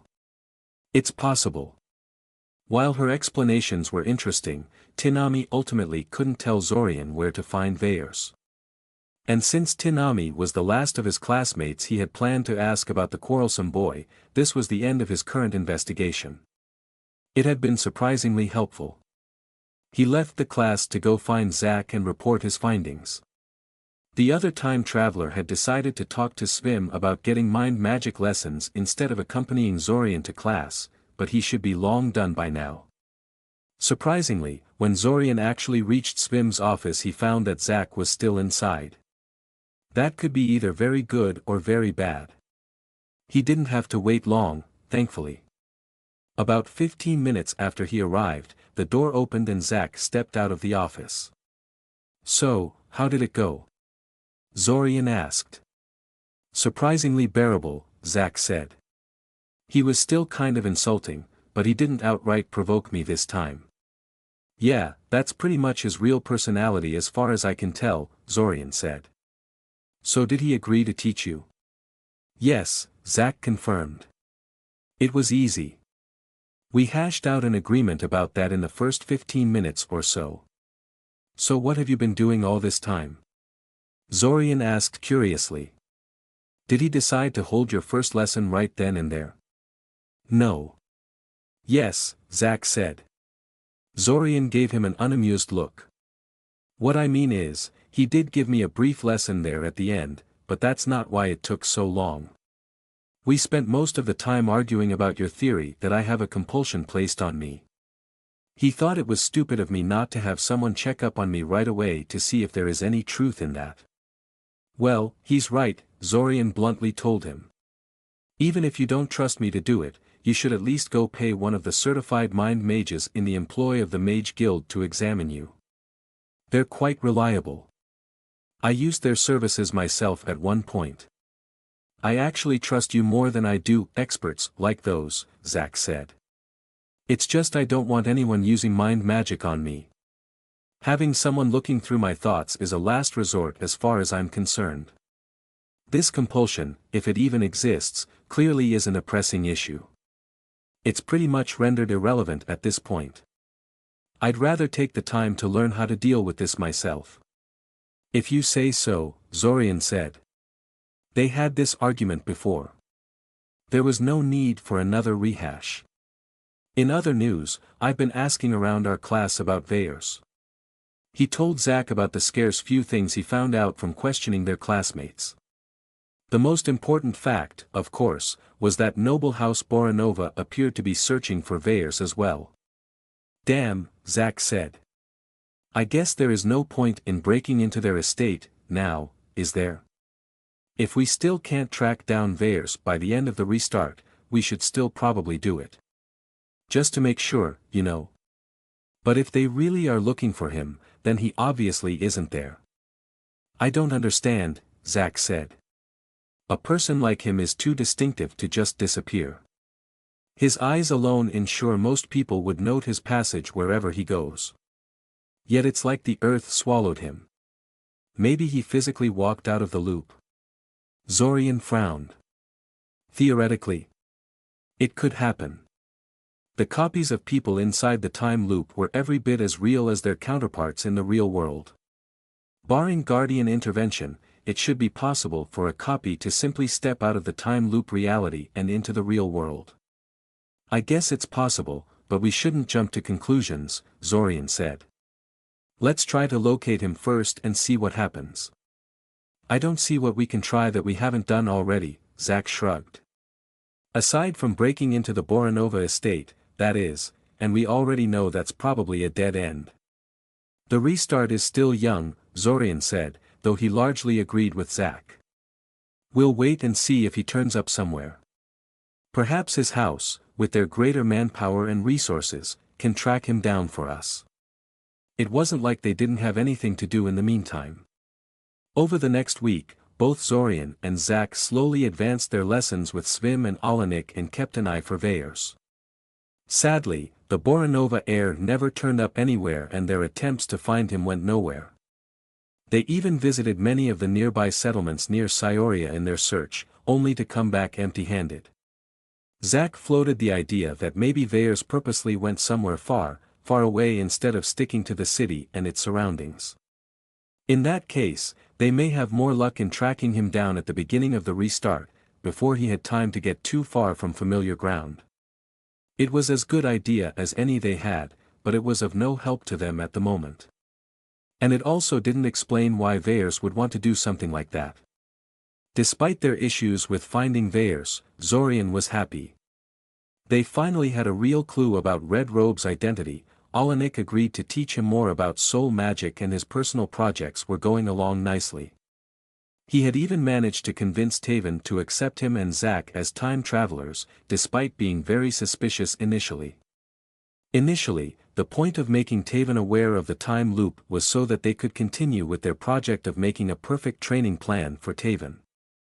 However, once Taven was actually convinced he was telling the truth, she decided she could also help him by finding him someone of his own skill level to spar with. She claimed it was the best way to really practice combat magic, and that he was going to start stagnating if he only kept fighting training dummies and dungeon monsters. To that end, she first pitted him against her two teammates and then against some of her former student peers that she managed to convince to spar with him. He won about half of the fights. He could have won them all, of course, but using his mental powers or various magic items was against the spirit of the spars. "I'm tempted to ask you for a spar," Taven told him one day. "But a real one, not these ones where you limit yourself to invocations. But I have a feeling I'd get my butt kicked, and I don't think my pride can take that." "Yeah, if I took you on with no holding back, I'd just batter down your mental barriers and blast your mind into unconsciousness," Zorian said. "You don't have the power to take me down before I dismantle your mental defenses. You did once, but not anymore." "Yeah, I figured it was like that," she nodded. "And don't even get me started on all those bombs you're carrying. I've seen the tests you and Kale did with all those experimental potion grenades. You could probably beat me just by saturating the entire area with those, considering how many of them you made. Are they as expensive as they look?" "Worse," scowled Zorian. "The grenades themselves aren't that bad, but the experimentation needed to refine their recipe into something that effective is murder on my money stash. I'm actually running out of cash these days. Looks like I'll have to start robbing the invaders after all." Taven shook her head ruefully. "You say that so casually," she said. "I think this time loop thing is having a bad influence on you." "Funny, most people think the time loop improved my behavior," said Zorian with a smile. "But yes, I guess in some ways I really am getting worse." After a brief discussion about the morality of the time loop and permissible behavior for people aware of the restarts, the two of them said their goodbyes to each other and went to their respective homes. The next morning Zorian and Zack entered Svim's office, thinking they would be having yet another routine lesson from the man. But they were wrong, because once they arrived, they found the office already occupied by someone.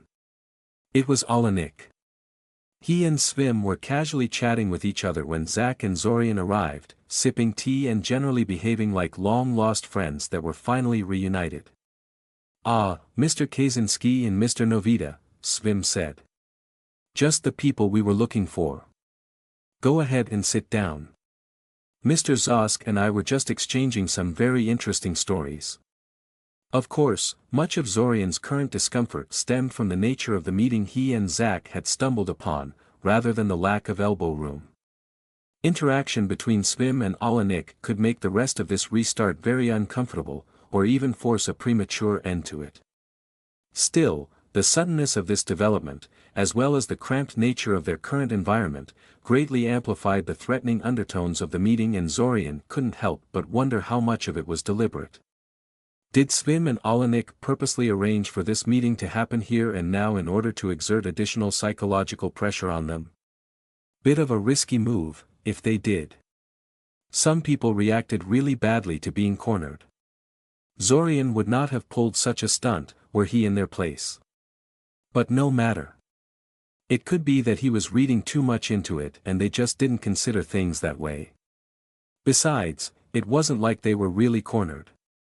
Zorian could start a new iteration at any time, after all. As they settled into the room, Zorian found himself wondering what kind of information the two men had exchanged. Alanik had probably told Svim everything he knew about them, but that honestly wasn't much and mostly just proved that Zack and Zorian were keeping some things secret from Svim. Svim, on the other hand, had a far more complete picture of what was going on than Alanik, but would he really tell the warrior priest about the time loop? And would the other man believe Svim, even if he would? Considering the way the two teachers were watching him, he reckoned he would find out the answers to those questions in very short order. Surprised to see me here? Alanik asked them challengingly. Yes, Zorian freely admitted. It's very interesting to see you here. I didn't think you and Svim knew each other. We don't, Alanik shrugged. I grew concerned about some things about you two and knew you would never tell me the truth. So I tracked him down to see if he knew something that could help me. And you just happened to visit him at the time we have a session scheduled with him? Zorian asked, raising his eyebrow at the man. That's some curiously lucky timing. Luck has nothing to do with it. This is actually my third meeting with your mentor, Mr. Kaczynski, Alanik admitted readily. I came here today specifically to meet with you too. Ah, Zorian nodded. Alright, let's stop dancing around each other and get to the point, Zack said, apparently not in the mood for verbal sparring. He turned towards Svim. How much did you tell him? Given the nature of the situation, we felt it would be foolish to try and trick one another, Svim said. I told Mr. Zosk everything I know about the time loop, a courtesy I wish the two of you had extended to me as well. It is quite obvious at this point that you know far more about it than you've chosen to tell me. A rather poor way of repaying my cooperation and generosity, if I may say. Ouch. Zorian supposed he could add delivering guilt trips to the list of Svim's many talents. People react very badly if you try to tell them everything, Zack said, completely unapologetic. Unlike Zorian, his experience with Svim and Alanik was both recent and relatively short. He didn't care much for Svim's appeal to emotions. I know because I tried it. Give too many details and people either freak out on you or dismiss you as a lunatic. And this was back when I didn't know half the stuff I do today. It's hard enough to convince people the time loop is real. I feel I have been fairly open-minded about this, Svim noted. It took Zorian several years of mind-numbing shaping exercises for you to take him seriously, Zack said, rolling his eyes. And even then, you tend to stall for weeks if he mucks up his timing or says the wrong thing. And that's Zorian. When I tried to convince you, you didn't entertain my story for a second. Svim frowned deeply, but said nothing. Okay, this is getting a little too heated, Zorian said, trying to stave off an argument. First things first. Mr. Chow, Mr. Zosk, I apologize for keeping you in the dark. Keeping some of the story secret from you made perfect sense from our perspective, but I can understand why you would feel a little betrayed by our behavior. Alanik snorted derisively. Zorian suddenly remembered something. Actually, do you mind if I ask you something? Zorian said, looking at Alanik. What did Svim say that convinced you the time loop is real? So you know how to convince me yourselves in the future. Alanik guessed. Zack and Zorian immediately confirmed his supposition. To be honest, I'm still not convinced this is not nonsense. Oh, said Zorian, visibly deflating. Damn. So why the hell are you giving us grief over this if you don't even believe what we're saying? Zack demanded, folding his arms over his chest defensively. Because I can tell you believe what you're saying, Alanik said. So at worst you're delusional, rather than just a bunch of liars. I am somewhat hurt that Svim here got to hear this tale from you, but you apparently don't think I'm worth convincing. It's not like I would have cut all ties with you if I didn't believe you, you know. I would have just thought you were a little crazy. Zorian gave Alanik an unamused look. You say that, but if I came to you with sole defenses that you yourself had taught me and used time travel as my explanation when you confronted me about it, it would matter a lot whether you believed my story or not, Zorian told him. Ah, so they are my techniques, Alanik said, nodding to himself. I admit that had been bothering me for a while now. It's one of the things that caused me to seek out Svim. It was just so unlikely that a shifter knew how to teach you some of those things. I did learn some of my soul awareness from a shifter, Zorian said. But the majority of it comes from you. Right. I can see how that could be a bit of a problem, Alanik mused. While a time loop would explain things, there are simpler explanations than time travel for something like that. You could be a powerful mind mage, for example. I am, Zorian admitted.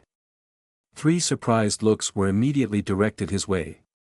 Even Zack was caught off guard, probably because he expected him to keep this little factoid a secret at all costs.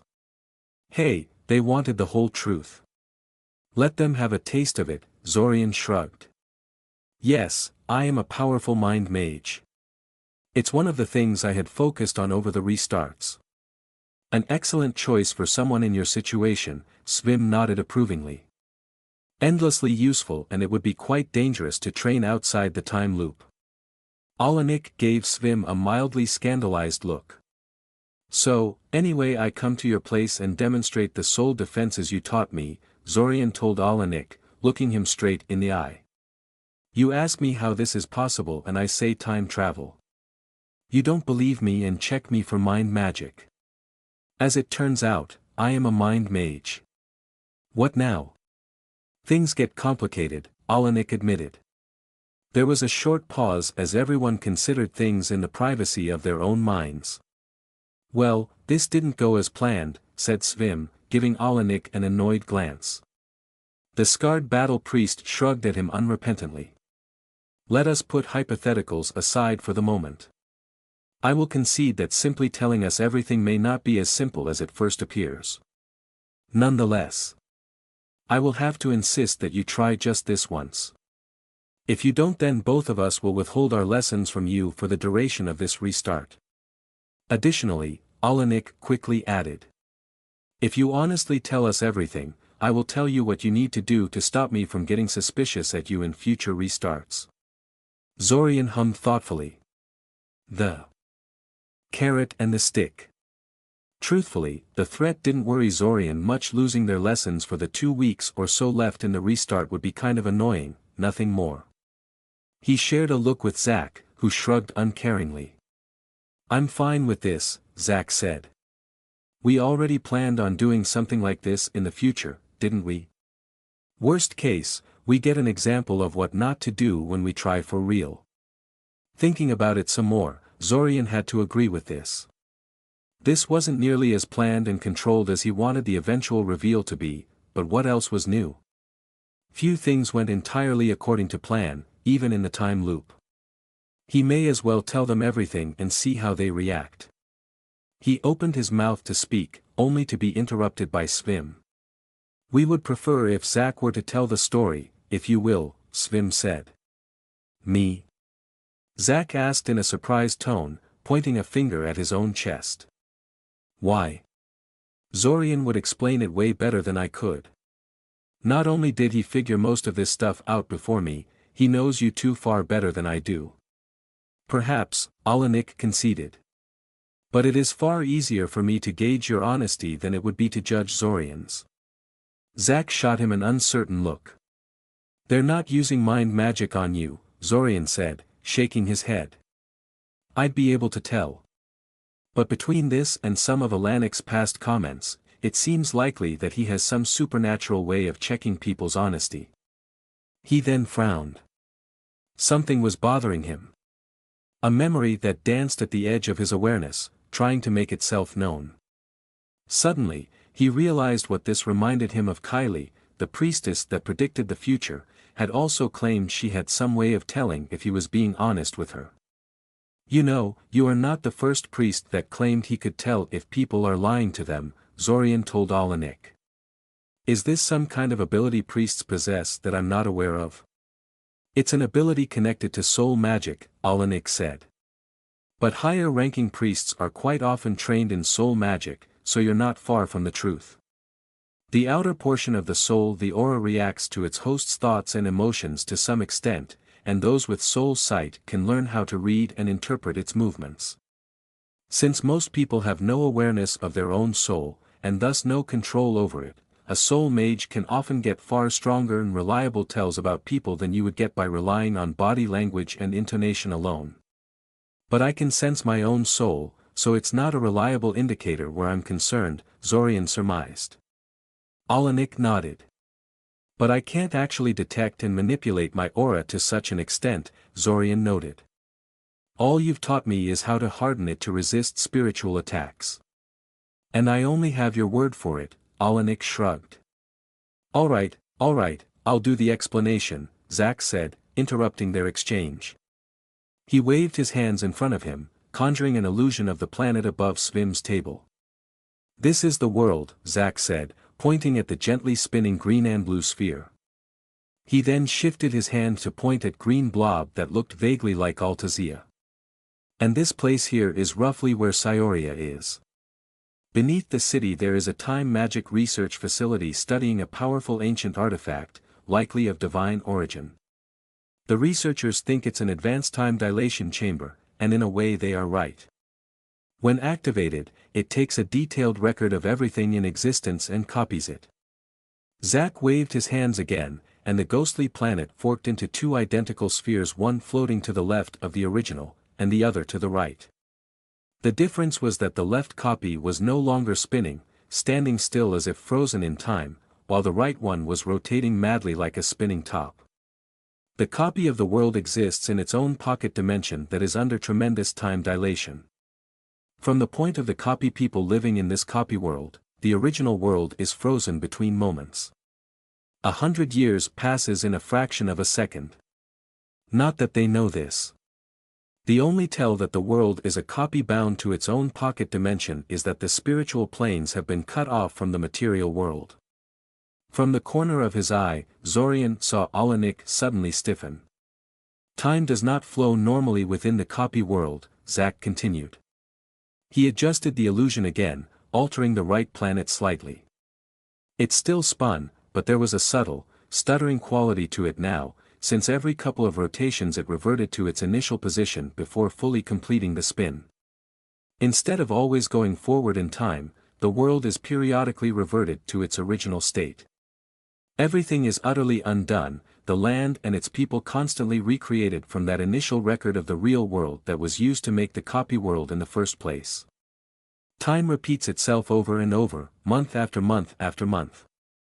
From the perspective of someone living in such a world, it would be like they are trapped in a time loop. Zack leaned back in his conjured chair and gave Svim and Alanik a dramatic stare. Zorian had a feeling Zack was kind of enjoying this, despite his earlier complaints. As a matter of fact, there is someone like that, Zack announced. 3 of them, in fact. 3.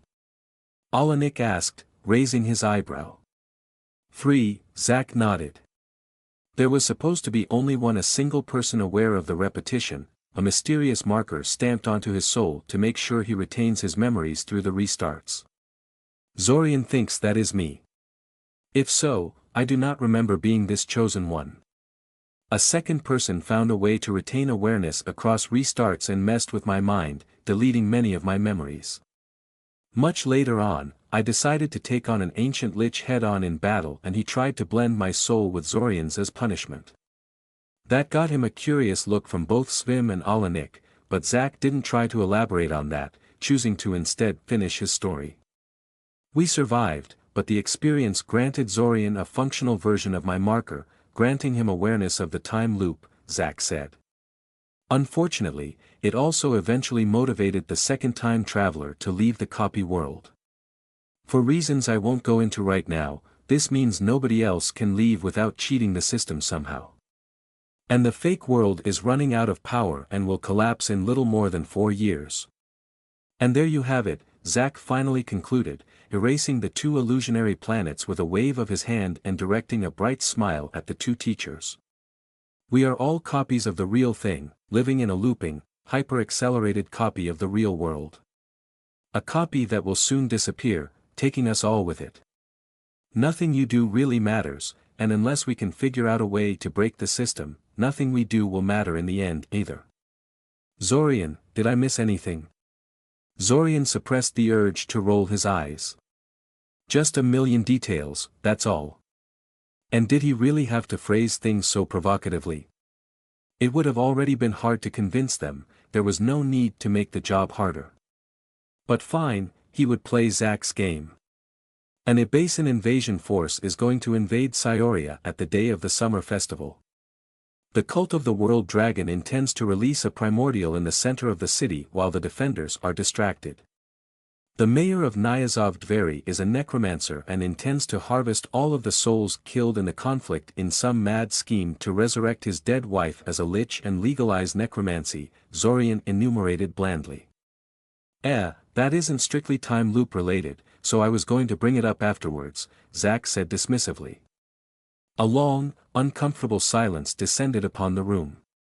Both Svim and Alanik seemed at loss for words, simply staring at the two of them in indecision and occasionally sharing strange looks between each other.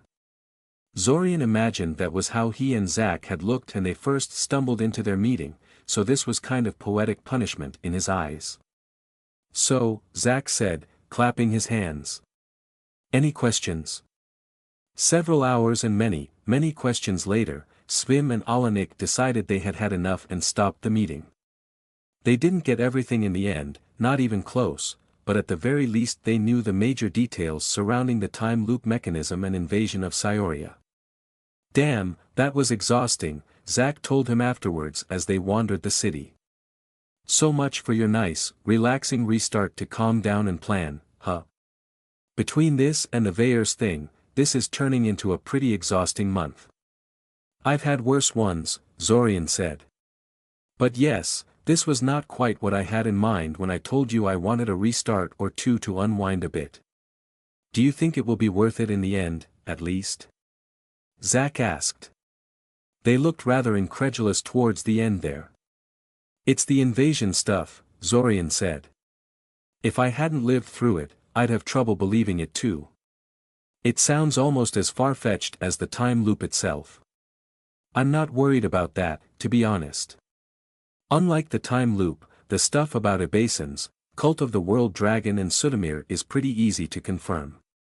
I just hope they won't panic and do something stupid when they confirm that part of the story.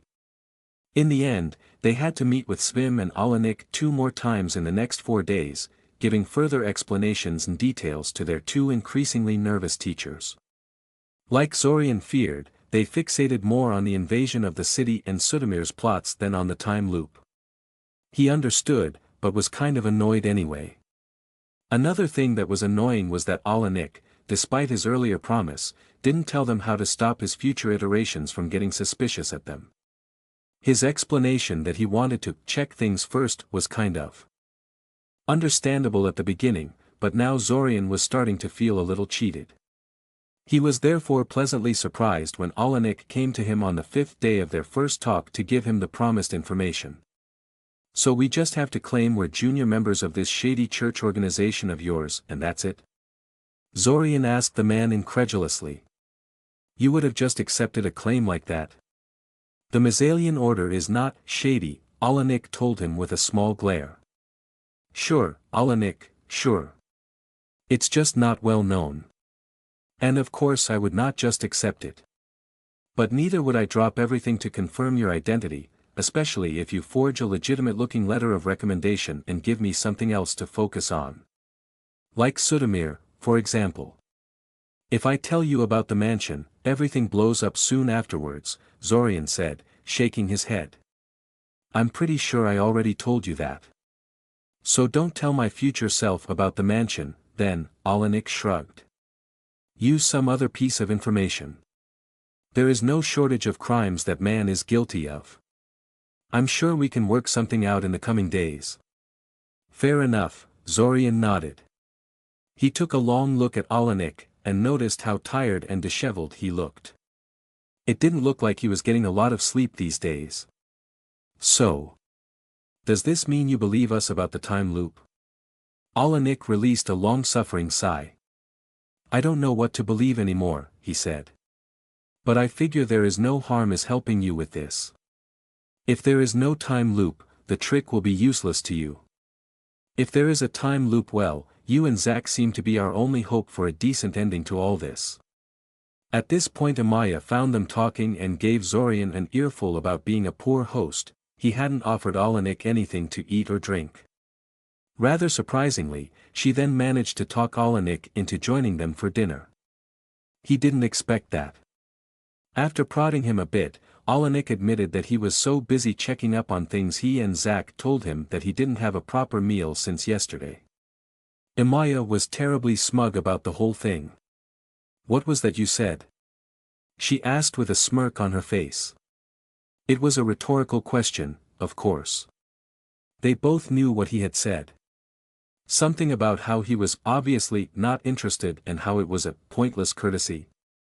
Seems that old people like me do know a thing or two about being a proper host, eh? Zorian let her have her little victory. She did turn out to be correct in this case, after all.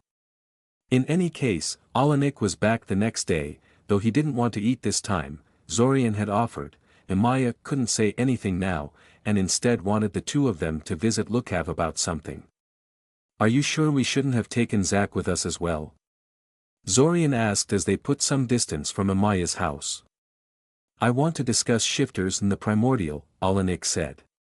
"From what I understood of your story, Zack has nothing to contribute there that he didn't hear from you first. I can't see a reason to bring him along. Unless you think he'll be insulted he's left out of the talks." Zorian considered it. If they were doing something exciting, like fighting monsters and the like, then maybe. As it was, Zack was already getting annoyed by their talks with Svim and Alanik, complaining how much time they take and how boring they were. He probably won't care much that Zorian did this without him. "No, probably not," he said, shaking his head. "I'll just fill him in later about what we talked about." "Good.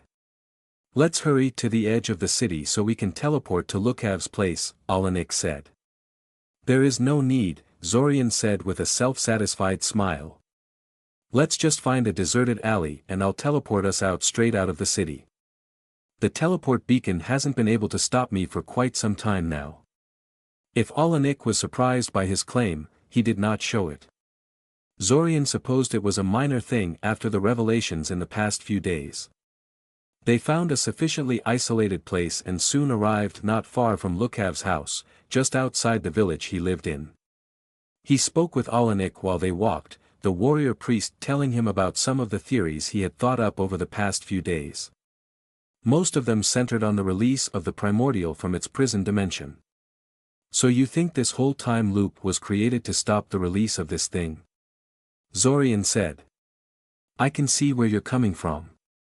On one hand, both the time loop and the primordial release ceremony are clearly reliant on the planetary alignment to work. It's not a coincidence that those two are happening at roughly the same time. On the other hand, the time loop did start a month earlier than it was supposed to, for some reason. Each restart just happens to end at the time of the primordial's release. And on top of it all, the one time the primordial was released prematurely, the time loop immediately reset itself on its own. Seems like an open and shut case to me," Alanik pointed out. "Nothing is open and shut about this time loop business," Zorian sighed. "If you say so," Alanik said. "We're almost there. Let me do the talking in the beginning." As it turned out, this was not the first time Alanik talked to Lukav about the topic.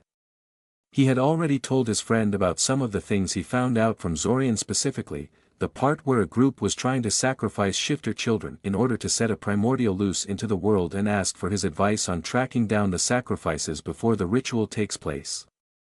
Lukav asked a lot of questions, and eventually Alanik grew annoyed and decided to just bring Zorian along on his next visit to clarify things.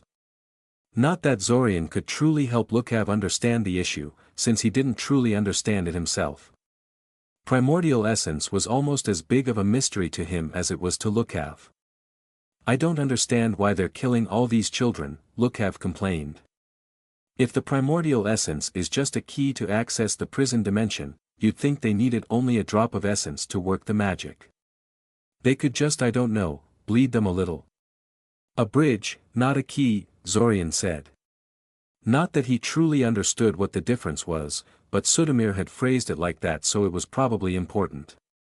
Apparently that means they need as much primordial essence as possible for the ritual to work, so they're draining the victims of everything they have. Partial extraction of life force just doesn't cut it. Even if it wasn't necessary, they would have likely killed them in the end, Alanik said.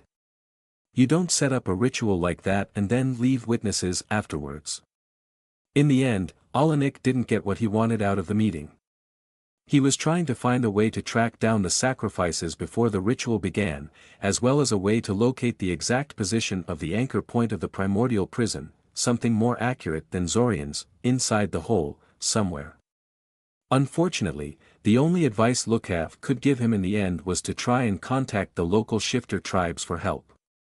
Alanik then left his friend's house, but Zorian stayed behind. He wanted to talk to Lukav about his idea to accelerate his training with the help of transformation potions. The idea was to transform into magical beings with useful special abilities and then use the experiences gained in that form to upgrade his own abilities. He was especially interested in creatures that possessed a form of advanced magic perception, since he was unhappy with his rate of growth there. Svim claimed he was advancing along adequately there, but Zorian didn't really have time to be merely adequate. Lukav gave him both the good news and bad news. The good news was that his idea was solid. It was a known training aid, just one that was sparingly used due to extreme expense of such transformation potions. Not an issue for him and Zack. The bad news was that transformation potions like the ones he wanted couldn't be found on the open market. This was the sort of thing you needed good connections and various licenses to obtain. Especially in the sort of quantity he would need. Fortunately, Lukav was perfectly capable of making potions like that and willing to help Zorian out. All Zorian had to do was bring Lukav an appropriate magical creature in good enough condition and pay a moderate fee, and the man was willing to make a transformation potion or two out of it. Any leftovers not used to make Zorian's potions would belong to Lukav. Zorian had a feeling he was being thoroughly cheated there, but at the end of the day it was just money and he should probably be glad that Lukav was willing to essentially break the law for his sake. He still had an urge to learn how to make transformation potions on his own so he wouldn't have to rely on the man. Something to think about, at least.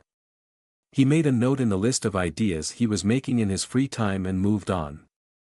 The next couple of days were surprisingly peaceful. Alanik and Svim agreed to continue teaching them, cutting down on their usual questioning of them whenever they saw them. They were still clearly keeping in contact with each other, discussing the time loop and the invaders, but for now they kept their conclusions to themselves and plotted something in the background. Zorian was a bit concerned about that, but not enough to lose sleep over it. Their minds were sufficiently open for his empathy to work on them, and they didn't feel like they had any malicious intentions towards him and Zack. Zorian wasn't doing anything substantive during this time, his motivation suffering due to his recent dealings with Svim and Alanik. He tried his hand at drawing again to pass the time, messed around with theoretical spell formula and learned some new spells from Zack. He also let Taven talk him into several rounds of physical combat. Normally he would never agree to something like that, no matter how bored, but recently his golem-making skills had progressed enough that his lack of fighting skills was becoming an issue. He couldn't make golems fight any better so long as he only knew the crudest basics of normal fighting. After talking to Edwin, his fellow golem enthusiast in the class, he had found out that Edwin was, rather reluctantly, taking martial arts lessons to preempt this very problem. That was how he met Naeem, actually. And no, there was no solution except to learn how to fight the hard way. Taven absolutely demolished him, of course. She was superior to him in strength, technique and practical experience. It was not nearly as bad as he feared, though she actually toned down the violence to something manageable and gave him some solid advice about what he was doing wrong. She still kind of sucked as a teacher. Zorian was pretty sure the student wasn't supposed to end the lessons covered in bruises. He should look into hiring a proper fighting instructor someday. Maybe Naeem knew a good one. Another thing to add to his list. It was another quiet day. Most of Amaya's household, plus Zack and Taven, were gathered around the kitchen table, playing a game of cards. Since there were only so many players that could join a game at once, and since they were horrible players on their own, Kana and Kiriel were each attached to another person. Kiriel was attached to Zorian, of course, since he was her brother. She gave terrible advice and complained loudly when he didn't listen to her, giving clues to other players as to what his hand looked like. Kana, on the other hand, was sitting in Amaya's lap. Kale was away currently, negotiating some kind of deal with one of the alchemists in the city, so Amaya decided to take her under her wing while she played. The little girl mostly just watched the game, but occasionally Amaya prompted her for advice and she dutifully suggested a card by silently pointing at it with her finger. Amaya always played the suggested card, no matter how terrible the suggestion. And she was still doing better than Zorian and Kiriel. He wondered if it would be okay if he started glancing at people's thoughts from time to time. It was cheating, but he had Kiriel dragging him down and they didn't, so it kind of evened out, didn't it? He studied his opponents a little. Right now, Zack was solidly winning the game. He was kind of suspicious about that, but if his fellow time traveler was cheating somehow, Zorian couldn't figure it out. Amaya was second, despite the occasional help she solicited from Kana. Taven was in third place, but she had a solid 3-point lead on him. Considering his current cards and the confidence all three of them radiated, he doubted that was going to change in this game. Play this. Kiriel demanded, pointing at a card. Another poor choice on her part. He played it anyway. Let her see the consequences of her folly, for once. Suddenly, there was a knock on the door. Seeing how this was shaping up to be another loss for him, he immediately handed the cards to Kiriel and volunteered to check up on it. As it turned out, the visitor was Svim. Apparently his mini-vacation was over. "Greetings, Mr. Kaczynski," Svim said. "Am I interrupting anything?" "No, not really," Zorian said. "Well, sort of. But it's nothing really important, so don't worry about it. Please come in." Surprisingly, Svim didn't want to jump straight to business like Zorian thought he would. Instead, he accepted Amaya's offer of something to drink, tea, and took the time to talk to everyone in the house, except for Kana, who didn't talk. He got especially interested in Taven, since he realized halfway through their talk that Zorian had told her about the time loop. Zorian almost had a panic attack when he realized this. He was virtually certain that he was on the verge of another crisis, and would spend the next few days running damage control. He never actually told Taven and Kale the whole truth about the time loop, after all. Thankfully, Svim seemed more interested in the training regimen he was devising for Taven and his help with Kale's alchemy research, rather than her opinion on time loop mechanics. Eventually he managed to get Svim alone for a while and explained to him that she and Kale only know a part of the truth, and that he would appreciate if things stayed that way. Svim didn't seem to approve, but promised to respect his wishes. Svim also used this opportunity to ask why he was never informed about Kale and Taven during their talks, and Zorian admitted he totally forgot to tell Svim and Alanik about those two. It wasn't really relevant to the whole truth in his mind. Svim accepted this explanation without complaint, but still wanted to talk to them about their perspective on things. In the end Zack and Svim barricaded themselves in Kale's alchemy lab to have a proper talk in peace. "So. More questions, huh?" Zack said with distaste. "Yes. But not the kind you are thinking of," Svim told them. "I actually came here to talk to you about your plans for the future." "Well, they are still in the process of being made," Zorian admitted. "You have to understand, it has only been a single restart since we found out we're trapped in this world. The lead up to that was very stressful, and this restart was supposed to be something of a short vacation. I have been slowly assembling some kind of plan in my head, but it's still very rough." Currently, Zorian's plan for moving forward was very simple. Use time loop cheats to amass a lot of funds. Recruit various experts across the city, and perhaps the country and beyond, as their researchers, investigators and teachers. Take over the Iranian criminal contacts and see if they could be harnessed for something useful. Trade with Iranian settlements for their mind magic secrets. Raid Mage Guild records and various magical libraries, including the Academy Library, for information in forbidden magic. I think you should use your mind magic more, Svim told him. What? Zorian frowned. That wasn't advice he heard very often. What do you mean? I mean that you should attack mages and steal their secrets with your mind magic, Svim told him bluntly. Not only spells and training methods, but also things you could use to convince them to cooperate with you. Are you sure you should be giving out that kind of advice? Zack asked him incredulously. You have very little time to catch up to Red Robe and find a way to reach the real world, Svim said. Even for me, the enormity of the task in front of you would be rather daunting. You should use the tools you are given. Wordlessly, Svim reached into his jacket and handed Zorian a thick notebook. Opening it, Zorian found it full of names, addresses and accompanying short notes. There are people that should be able to help you, whether to increase your skills or track down some crucial piece of information or material component. Not all of them will be willing to help you out, however, and sometimes the things you need most out of them, they will not be willing to part with. In such cases I suggest you employ more aggressive, even illegal persuasion methods. By the end of Svim's explanation, the notebook felt incredibly heavy in Zorian's hands. It was just a trick of the mind, he knew, but it didn't help him feel better about it. You have no idea what you are asking of me, Zorian told him bitterly, fighting the urge to throw the notebook at Svim. Probably not, no, Svim agreed.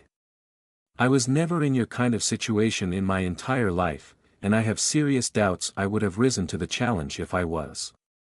Especially at your age. You're asking me to attack people who have done nothing wrong, just because they have something I want, Zorian said. That kind of stuff changes you. I couldn't even do that to giant spiders without feeling terrible afterwards. And really, I don't want to be the sort of person who became used to stuff like that.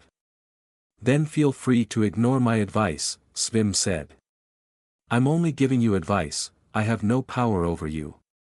If you feel you can do without reaching for methods like these, or that going along with it would cost you something you cannot afford to lose, then don't do it. It's as simple as that. There was a short silence where Svim and Zorian stared at each other, Zorian clutching the notebook so tightly in his hand his fingers went white. Zack seemed to be at loss what to do, watching them both uneasily as if waiting for a fight to break out. Eventually, Svim broke the standstill by reaching out and pushing Zorian's hand, still clutching the notebook, toward Zorian's chest. Keep the notebook, whatever your decision, Svim said. It will be useful regardless. Following that, Svim politely excused himself and left. After he was gone, Zorian looked at the notebook one last time before slamming it loudly on top of Kale's alchemy table in frustration. Worst vacation ever, he announced bitterly. Zack said nothing. Not too long after Svim had left the house, Zorian did as well. He had no particular destination in mind, he just wanted to get out of the house for a while. As far as he could tell, it was the only way for him to get some time alone. The rest of the house's inhabitants could tell something had happened between him and Svim that had greatly upset him and kept prodding him for answers. He knew they meant well, but gods were they annoying. Their questions were especially inconvenient because he couldn't actually answer any of them. Not without explaining the true nature of the time loop and multiple other things he had been keeping secret from them. Maybe he had no right to be annoyed. Considering the magnitude of the secrets he was keeping from them, their nosiness was well justified. But he was not in a good mood at the moment and it was hard to be understanding and rational. Best to get away from everyone until he had a chance to cool off. Zack didn't try to follow after him, thankfully. Zorian made a mental note to thank him for his consideration later. For a while he simply walked aimlessly through Scioria's streets, checking out storefronts and watching the people around him. Eventually, though, he grew bored with that and decided to visit some of the more significant places from his past. He checked out his old, academy-provided apartment that he had lived in during the initial restarts. It was now occupied by someone else, as it turned out, and spent some time on the roof of the building, just watching the city and feeling the wind blow over him. He then descended into the dungeon beneath Scioria and walked through the lifeless corridors of the Iranian settlement hidden within it. Finally, he walked over to Hole and spent some time peering into its fathomless depths, idly wondering whether the Primordial's prison was placed here because of the hole or if the hole was the product of the prison being placed here. As he departed from the immediate vicinity of the massive mana well, he encountered a small group of cephalic rats hiding in the shadows of a nearby building. With him no longer trying to mess up the invasion and with so many things happening in a short period of time, he almost forgot about them.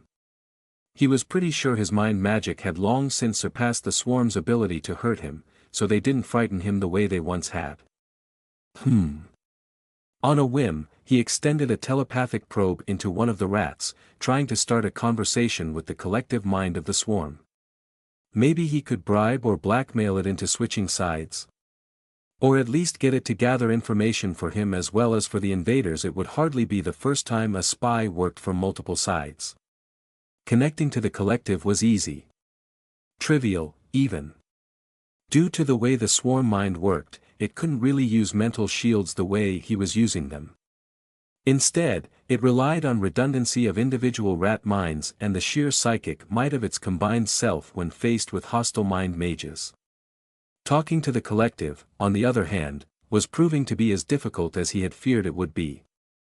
The swarm treated his every contact as an attack, striking back at him whenever he established a telepathic link and cutting off individual rats from the greater whole when they realized their counterattack was getting them nowhere. In the end, when Zorian refused to stop his contact attempts and gradually ramped up the aggressiveness of his telepathic probes, the swarm mind just plain wrote off the entire group he had cornered and disconnected them all from the collective rather than continue dealing with him. Only mildly disappointed by the outcome, Zorian continued on, not even bothering to kill the frightened, suddenly isolated cephalic rats. What would be the point, really? The idea of making the cephalic rats work for him stuck with him, though. What should he do to get the swarm to hear him out, though? Just keep pestering it like he just did until the swarm grew sufficiently annoyed with him to actually start talking back. If Zorian was in their shoes, he'd break the silence after a while to tell the jerk to knock it off. Just in case it actually worked. Still, maybe he was assigning excessively human thinking to what was a composite mind made out of rats. If he wanted to talk to the swarm mind, he might have to actually capture one of the rats and bind it harder to the collective. Make it impossible for them to cut the connection and abandon it. Sitting on a nearby bench and taking out a notebook, Zorian started to sketch a spell formula setup that would lock a cephalic rat to its collective. A metal cage with 3 overlapping wards that should know, wait, that wouldn't work. Maybe he should just make his own connection instead of trying to strengthen the existing one. If he placed a small marker on 5 to 6 rats, it should create a resonance that. A while later he had to reluctantly put his plotting aside, because it was getting dark and it was time to start going back home. It would take a couple of days to finalize the design anyway. And he was feeling a lot better now too, so there was no need to stay away from Amaya's house any longer. He found it curious that making designs for contacting cephalic rats had been satisfying. What did he like so much about that? After thinking about it for a while, he figured it was because that was a problem he actually knew how to solve. He wasn't sure which one of his ideas was the best solution, but it wasn't like his time loop problems, which seemed completely intractable. He had no idea how to track down the 5 keys, and even if he did they wouldn't automatically tell him how to enter the real world along with Zack. He had no idea how to track down a kid that couldn't be found by his own noble house. Not only did he not have the skills necessary to accomplish these feats, he didn't even know which skills he needed for that. With that in mind, was the sort of thing Svim advocated even necessary? He had flipped through the notebook Svim had given him as he wandered around. Some of the people Svim had recommended were experts at divination and mind magic, which might potentially help him gather information. But most of them were more oriented towards magic in general. What he had was largely an information problem. Would being a better mage help with that? It might. What were the chances that the keys, once found, could be acquired without using a lot of magical skill and effort? Minuscule, knowing his luck. And the way out of the fake world, whatever it ended up being, would surely demand far greater skills than he could currently marshal. And that's without considering the issue of Red Robe and the fact they would have to deal with him somehow when, if, they got out of the time loop. It was dark when he finally returned, and when he entered the house, he found Amaya still awake and waiting for him. Honestly, he just didn't understand that woman. You know you didn't have to wait for me, don't you? Zorian asked her, exasperated. I do have a key of my own. Even if he had forgotten it, it would have been childishly easy to unlock the door with magic. He could have even relocked it the same way after he went inside. I know, she nodded, unbothered by his tone. But I wanted to wait for you anyway. Do you feel better now? I do, Zorian admitted. He didn't really accomplish anything, but he felt calmer anyway. Where did you go? Just wandering around? Amaya asked knowingly. Pretty much, Zorian said with a shrug. I bought Kiriel a hairclip, climbed to the top of a building, visited a graveyard, stared into a hole and tried to talk to rats. You bought your sister a gift? She asked, curious. What's the occasion? Zorian gave her a strange look. Out of all the things he said, that was what she chose to focus on. It was cheap and I felt like it, he said. He sat down opposite to his landlord, not really in the mood for going to sleep yet. He wasn't tired. Why did you wait for me? Aren't I just a tenant to you? Slander, Zorian said blandly. In all seriousness, I guess you're right that I care too much, she said, sighing lightly. It's Kana's and Kiriel's fault, I think. They make me think of children I always wish I had. Zorian gave her a mildly surprised look. Not because her wanting to have children was so unbelievable, but because in all the restarts he had known her, she rarely talked about herself like that. He almost asked her why she was still single if she wanted kids, before he remembered Ilsa's warning not to discuss marriage or husbands with her. Don't look at me like that, she said. It's natural to want kids, you know. I know young people like you don't want to think about it, but that will change as you age. I didn't say anything, Zorian said, shaking his head. Though I apologize in advance for being so brazen, but if you want children so much, why don't you just have them? Sure, some people would judge you for being a single mother, but dash. He was interrupted by Amaya bursting into laughter. Oh, that is kind of funny, she said. I guess Ilsa told you not to mention my husband and you jumped to conclusions, But no, being single isn't the problem. It's the fact I'm infertile. Oh. My husband left me when we found that out, Amaya said. He wanted kids too, and I couldn't give him any. So there now you know about that too. It's not that big of a secret and I'm mostly over it, so don't worry about avoiding any mention of it. I'm not as delicate as Ilsa thinks I am. She seemed to consider things for a moment. Though don't mention it on a whim either, she added. It's a depressing topic. I understand, Zorian nodded. Why would he keep bringing it up for no reason, anyway? Just one question. You being infertile, is this a problem of not being able to afford the cure, or it being literally incurable? The second, I think. The healers at regular hospitals certainly don't know of any cure that would help. If it exists, it's something that would take a budget of a small state to track down and buy, Amaya said. Zorian filed that away in the back of his head and moved on to other topics. Amaya's problem, while tragic, was not very high on his list of concerns. Still, it wouldn't hurt to look for any miracle cures when he conducted his investigation of the keys and the like. He was pretty sure Kale would appreciate something like that too, and powerful medicines might not be useless to him and Zack either. He spent the next half an hour talking to Amaya, mostly about Curiel and what she had been doing all these days while Zorian was away. He was relieved to hear she was surprisingly well behaved. He had been absent more often in this restart in comparison to others, and he was afraid she would act out because of it. The only issue was that she had apparently broken a couple of plates a few days ago and never bothered to tell him about it. It was annoying. If she had told him immediately, he could have probably fixed them up with magic. As it was, the pieces were dumped into the trash and were long gone now, so he would have to pay Amaya back for the plates with money. Not that he couldn't afford it, but still. He was so giving the little brat an earful tomorrow. The next day found Zorian sitting in his room, surrounded by a veritable mountain of books.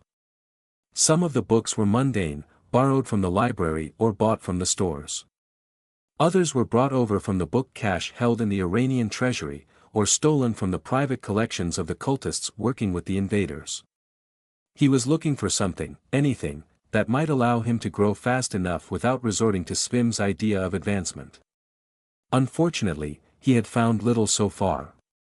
As expected, really if there was an obvious way to gather magical skills and power faster than normal, it would already be in widespread use.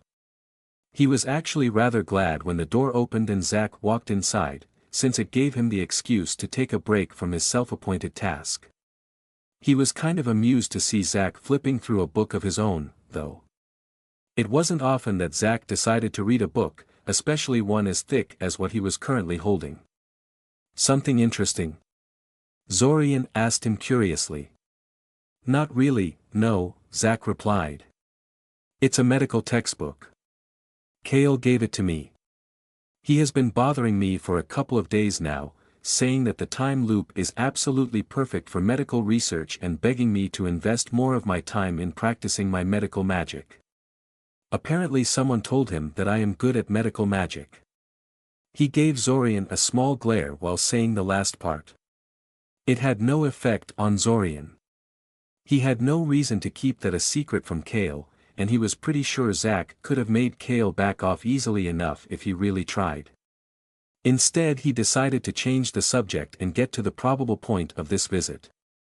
What do you think about Svim's idea? Zorian asked.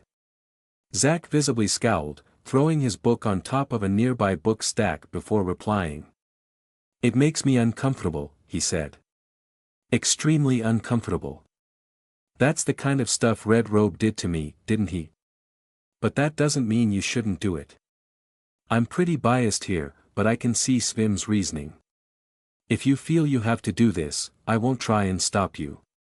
Did you ever do something like that when you were first gathering strength? Zorian asked.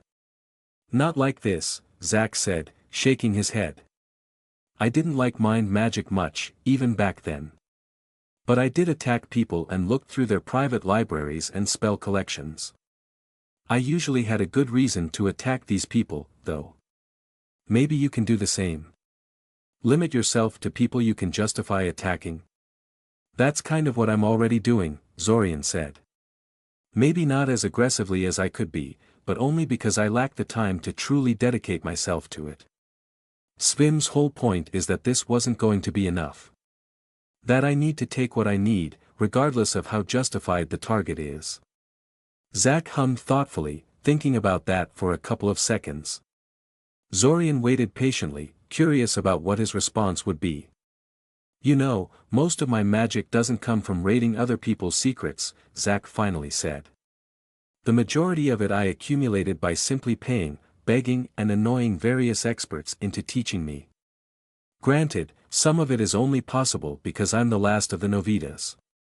Before its fall, my house had a habit of financing talented mages from poorer backgrounds while they were still beginning their careers, and quite a few such people still live and feel they owe Novita a debt because of it. Me being the last of them also tugs at people's heartstrings in some cases, as does the fact my guardian practically dismantled the house and robbed me of their legacy.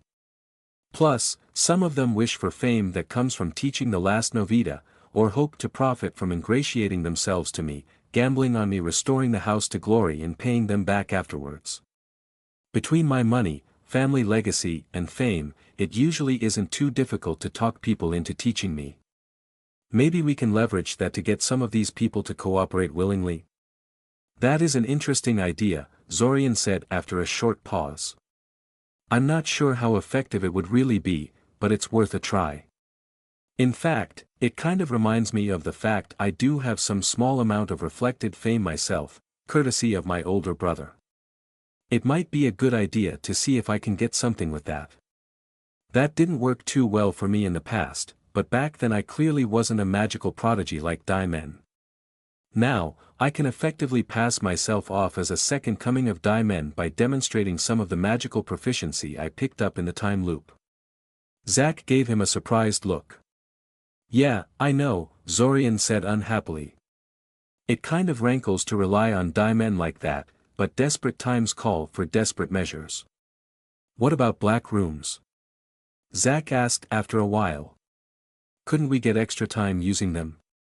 Actually, yes, Zorian agreed. I've been checking them out and I think we can definitely trick the operators beneath Cyoria into letting us use the room once per restart. Just once. Zack frowned.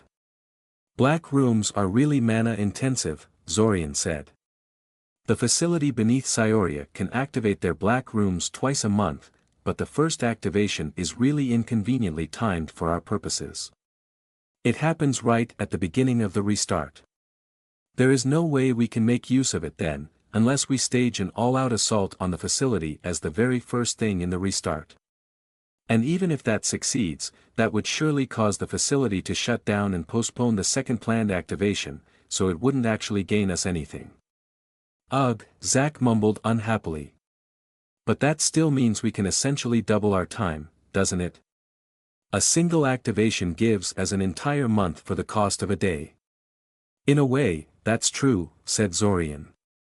But it's a month during which we cannot access any experts or books we didn't think to bring with us in advance. It's useful to be sure, and we should abuse it for all it's worth, but it's not nearly as useful as another actual restart would be. Maybe we can find some more black rooms elsewhere and commandeer them too.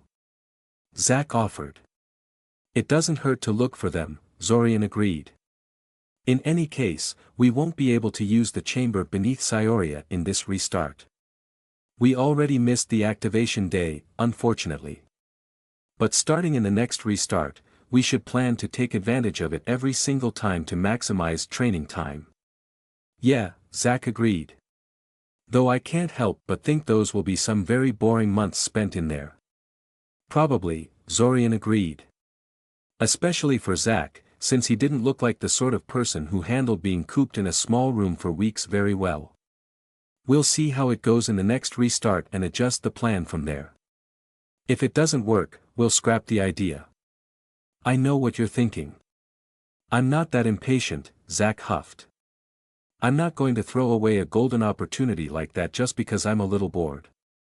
After a quick discussion about what to bring to the black rooms to pass the time, Zack insisted the best answer to that is girlfriends, but reluctantly gave up on the idea when Zorian started enumerating problems with that idea. They lapsed into a short silence. Zack looked around the room, taking in the books Zorian surrounded himself with and even casually flipping through some of them. So is there anything else? Zack asked. Did you find something worthwhile in this little book fort you made? Not really, Zorian admitted. Enhancement rituals seem interesting, if we can find the right one. Unfortunately, mages are very secretive about those. A lot of enhancement rituals require a lot of dead test subjects before one can fine-tune them to usability, so mages are leery of admitting they use them or know how to perform them.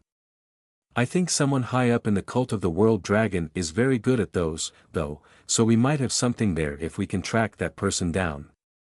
Don't enhancement rituals require you permanently tie up some of your mana reserves into maintaining them? Zack asked. Sounds like a bad deal for you. No offense, but you don't really have that much mana reserve to burn. That's why I specified we need to find the right one, said Zorian. And besides, nobody said it has to be me who makes use of them. You're good now, but it never hurts to get better, and your reserves are more than big enough for an enhancement or two. Zack considered it for a while, before shaking his head. I'm leery of messing with my magic like that, he said. I'm not vetoing the idea, but it would have to be some pretty amazing enhancement to get me interested. Fair enough, Zorian shrugged. Indeed, enhancement rituals could be quite dangerous, and some may even have effects that linger across restarts, so Zack's hesitance was quite reasonable. Oh. I've been meaning to ask you this, but I keep forgetting. Could you teach me how to cast the simulacrum spell? No, Zack said. I did find the spell once, but I couldn't cast it. The scrolls said the spell requires the caster to have awareness of their own soul, which I couldn't figure out at the time. I suppose this is what Alanik is teaching me how to do right now, but at the time I couldn't figure it out and eventually gave up on learning it. Zorian hummed thoughtfully. Well, I can sense my own soul, so I should be able to do it. I don't suppose this scroll is somewhere easy to get to, at least. I don't even remember where I found it, Zack said. He seemed lost in thought for a moment, before shaking his head sadly. Sorry, but it was a long time ago. I think it was in the sanctum of that Lich in Terraman, but it could have easily been in the treasury of that demon-worshipping cult in Tetra, or in that secret vault I found under Marble Cano, or in 100 other places. Damn, said Zorian. Well, try to remember. I can't find a detailed description of the spell, but depending on how it works it could greatly improve our efforts. Will do, Zack nodded. Before he could say anything else, though, Kiriel barged into the room. Posing dramatically for no real reason, she announced that he had another visitor. Yesterday it was Svim, and it was Alanik's turn to come and talk to him. After a short round of greetings, Zorian ushered Alanik into his room, where Zack had been waiting for them, and retook his position on the bed, surrounded by his books. Alanik flipped through some of them, frowning at the dodgier works he stole from the cultists but saying nothing. Svim visited me yesterday, Zorian said when Alanik didn't seem like he would start talking anytime soon. I know, Alanik said. There was no emotion in his voice, and Zorian couldn't feel anything from his mind. I hope this isn't an attempt to pressure me to take his advice, he warned. Heavens forbid, Alanik told him seriously, giving him a grave look. I didn't agree with his decision to begin with, so why would I pressure you to go along with him? You don't approve? Zack asked, surprised. I'm a priest, Alanik said. Why would I approve of attacking innocent people for magical power? Forgive me for saying this, but you haven't exactly been a shining beacon of morality in the previous restarts I've known you, Zorian said, frowning. Towards my enemies, perhaps, Alanik shrugged. But these are not the kind of tactics one should use on allies and those who haven't done anything wrong. For a few seconds, there was a silence in the room as everyone digested this statement. After those couple of moments passed, however, Alanik seemed to deflate and closed his eyes in defeat. That said, he began. I have to say what you've told me is both terrifying and depressing. Without your intervention, both Lukav and me end up dead at the start of the month. Even if the invasion of Scioria fails, it will still take thousands of lives, most of which will have their souls captured and fed to Sudamir's necromantic device. The aftermath could easily spawn another round of splinter wars, and I don't even want to think what this red robe of yours would do if allowed to run unchecked. What's your point? Zack frowned. We know damn well the stakes are high. I'm getting to it, Alanik said, giving Zack an unamused look. Zack just rolled his eyes at him. Rather than argue further with Zack, Alanik turned back toward Zorian. From what I understand, a crucial part of you getting out of this fake world we're trapped in is finding these 5 keys, yes? And the marker on your soul is supposed to be able to sense them, but you don't know how. Correct, Zorian confirmed. In that case, it is imperative that you learn how to sense your soul better. If we're lucky, this will allow you to understand your marker better and unlock this critical ability, Alanik said. But I'm already doing that, Zorian pointed out. You're already teaching me how to sense my soul better, are you not? Not exactly a small downside in Zorian's opinion. Still, he was willing to risk it at least once to gauge how viable it was. How much faster is this new method? Zorian asked. A lot faster, Alanik said, insisting on being frustratingly vague. Additionally, there is a level of personal soul awareness you would have never been able to reach using the safe method I'm currently teaching you. Only by utilizing some of the more extreme methods, like the one I'm suggesting, could you truly master your skill at sensing your own soul. Well, Zorian said after a short pause. I'm definitely interested, then. Yeah, not really much of a choice, isn't it? Zack said. If it's like that, of course we're going to go for it. Alanik gave Zack a strange look. I'm afraid this offer is only for Zorian for now, Alanik said, shaking his head. As you are now, you would have never survived the ritual. You need a certain amount of existing soul awareness to undergo this training successfully. What? Zack protested. No accelerated learning for me? That's not fair. I'm perfectly fine with risking my life, you know. No, Zorian is the one risking his life, Alanik said. You would just be throwing it away for no gain. You can't afford to be so wasteful with your life. None of us can.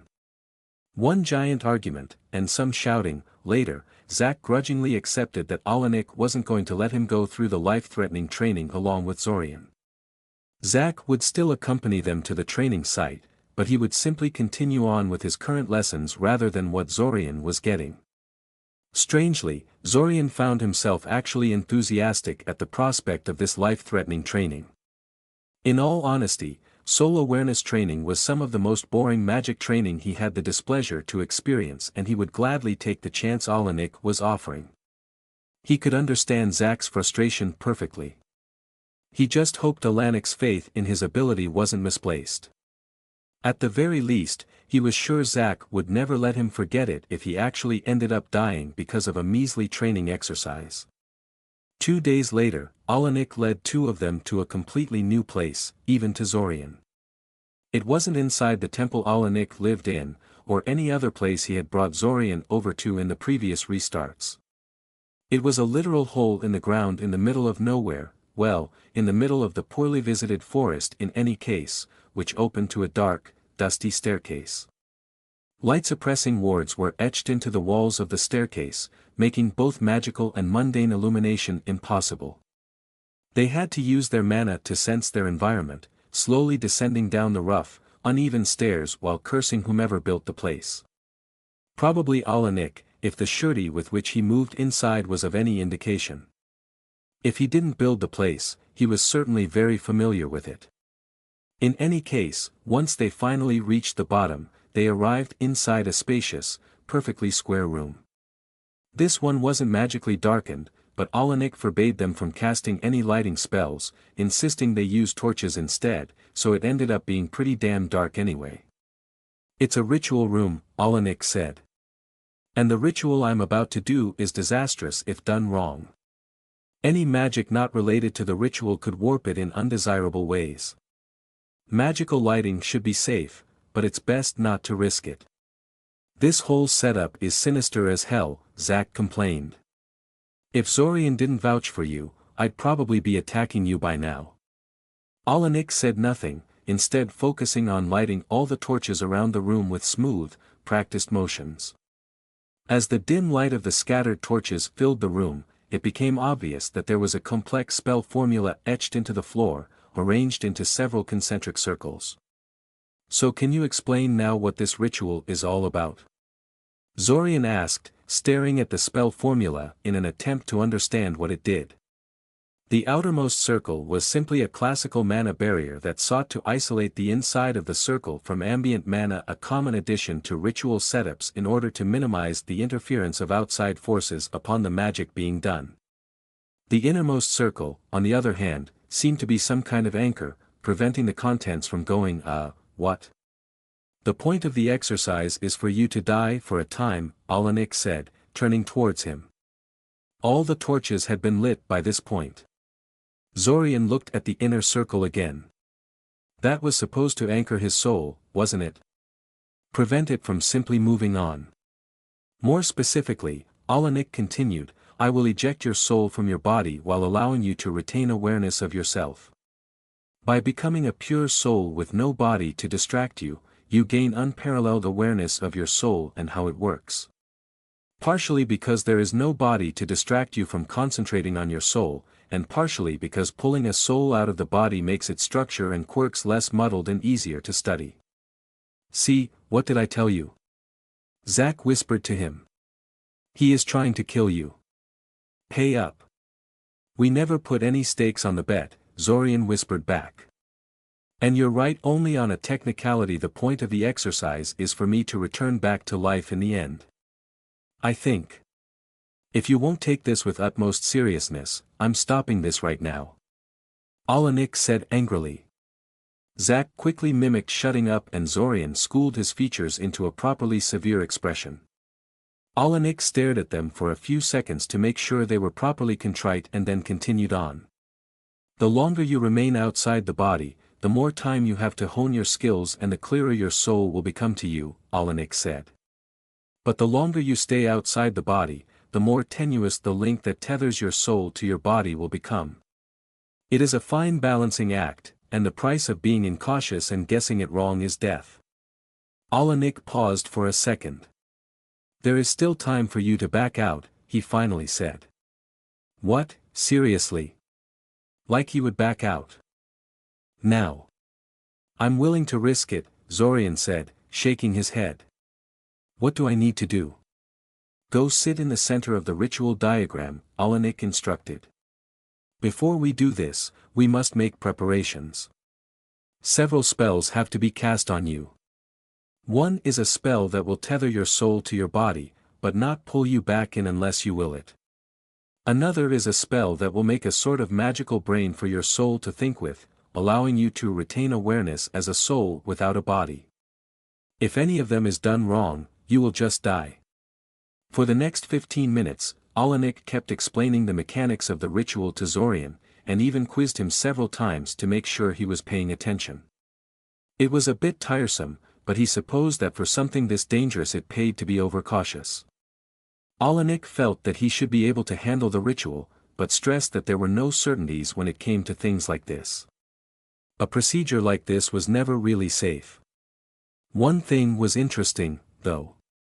Zorian couldn't help but notice how much of the setup clearly relied upon the leader of the ritual having soul sight and being able to cast soul magic on the trainee. This was not something an expert in soul defense could set up, it was full-blown necromancy. Another clue that Alanik might have a bit of a dark past. Oh, and one last thing before we start, Alanik said. As you may be aware, bodies of living beings are not designed to work without a soul. Having your soul absent from your body does terrible things to it. The damage done by a person's life force running wild throughout one's body is insidious and hard to recover from. Many people have permanently ruined their health through abusing this method of honing their soul awareness.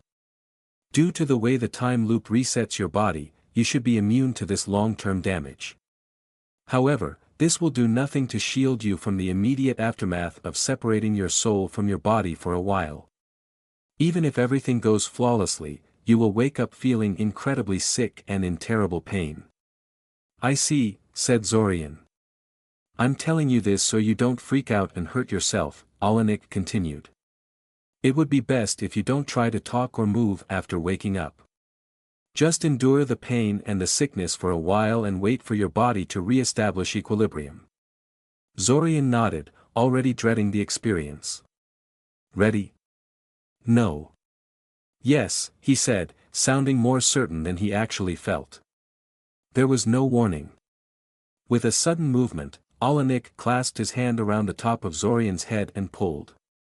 Only once had Zorian felt such pain, and that was when Quadikikl had tried to fuse his soul to Zack's. He tried to scream and found that he had no control over his body anymore. His vision grew dark around the edges, his body felt numb and unfeeling, and all the sound in the room gradually disappeared. His awareness quickly shrank into a single point, until there was nothing left. And then there was something. His soul blazed into his awareness, bright and clear in a way it never had been before. He panicked at first, struggling to understand what had happened to him and instinctively flailing around for some leverage with non-existent limbs and finding nothing. After a moment, though, he remembered what was happening and what Alanic's instruction said. The very first thing he had to do was find the link that tethered his soul to his body. He must never let it out of his sight, lest he stay this way for too long without realizing. He was alone in a way that was difficult to put into words.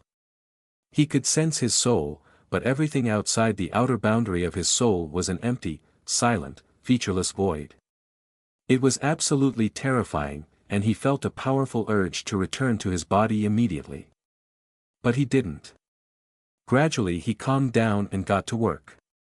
He didn't know how long he stayed as an aware soul, tracing the structure of his soul and the way it interacted with the marker woven into it. It was hard to tell the passage of time in his current form. It didn't really matter if it was just moments, though, because this one visit told him so many things. Everything was so much clearer and more obvious in this form, and he could already see the tether. It was weakening. After fumbling in panic for a moment, Zorian activated the tether and his tether and soul rushed down to reunite with his body. After going through Alanic's new soul awareness training a couple of times, Zorian could finally say with certainty that coming back to life was worse than dying.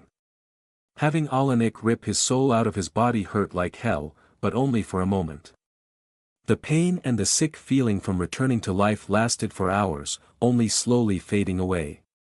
He had to give Alanik some credit, though it was effective. Very effective. After the fourth session, Zorian finally managed to locate the part of the marker that was in charge of detecting the keys. It turns out the reason it was so hard to puzzle out was that it didn't work over unlimited distances. It could only detect a marker when it was relatively close. That meant that, unfortunately, they couldn't just follow the path laid out by their marker in tracking them down. But at least they would know now if they got close to one of them.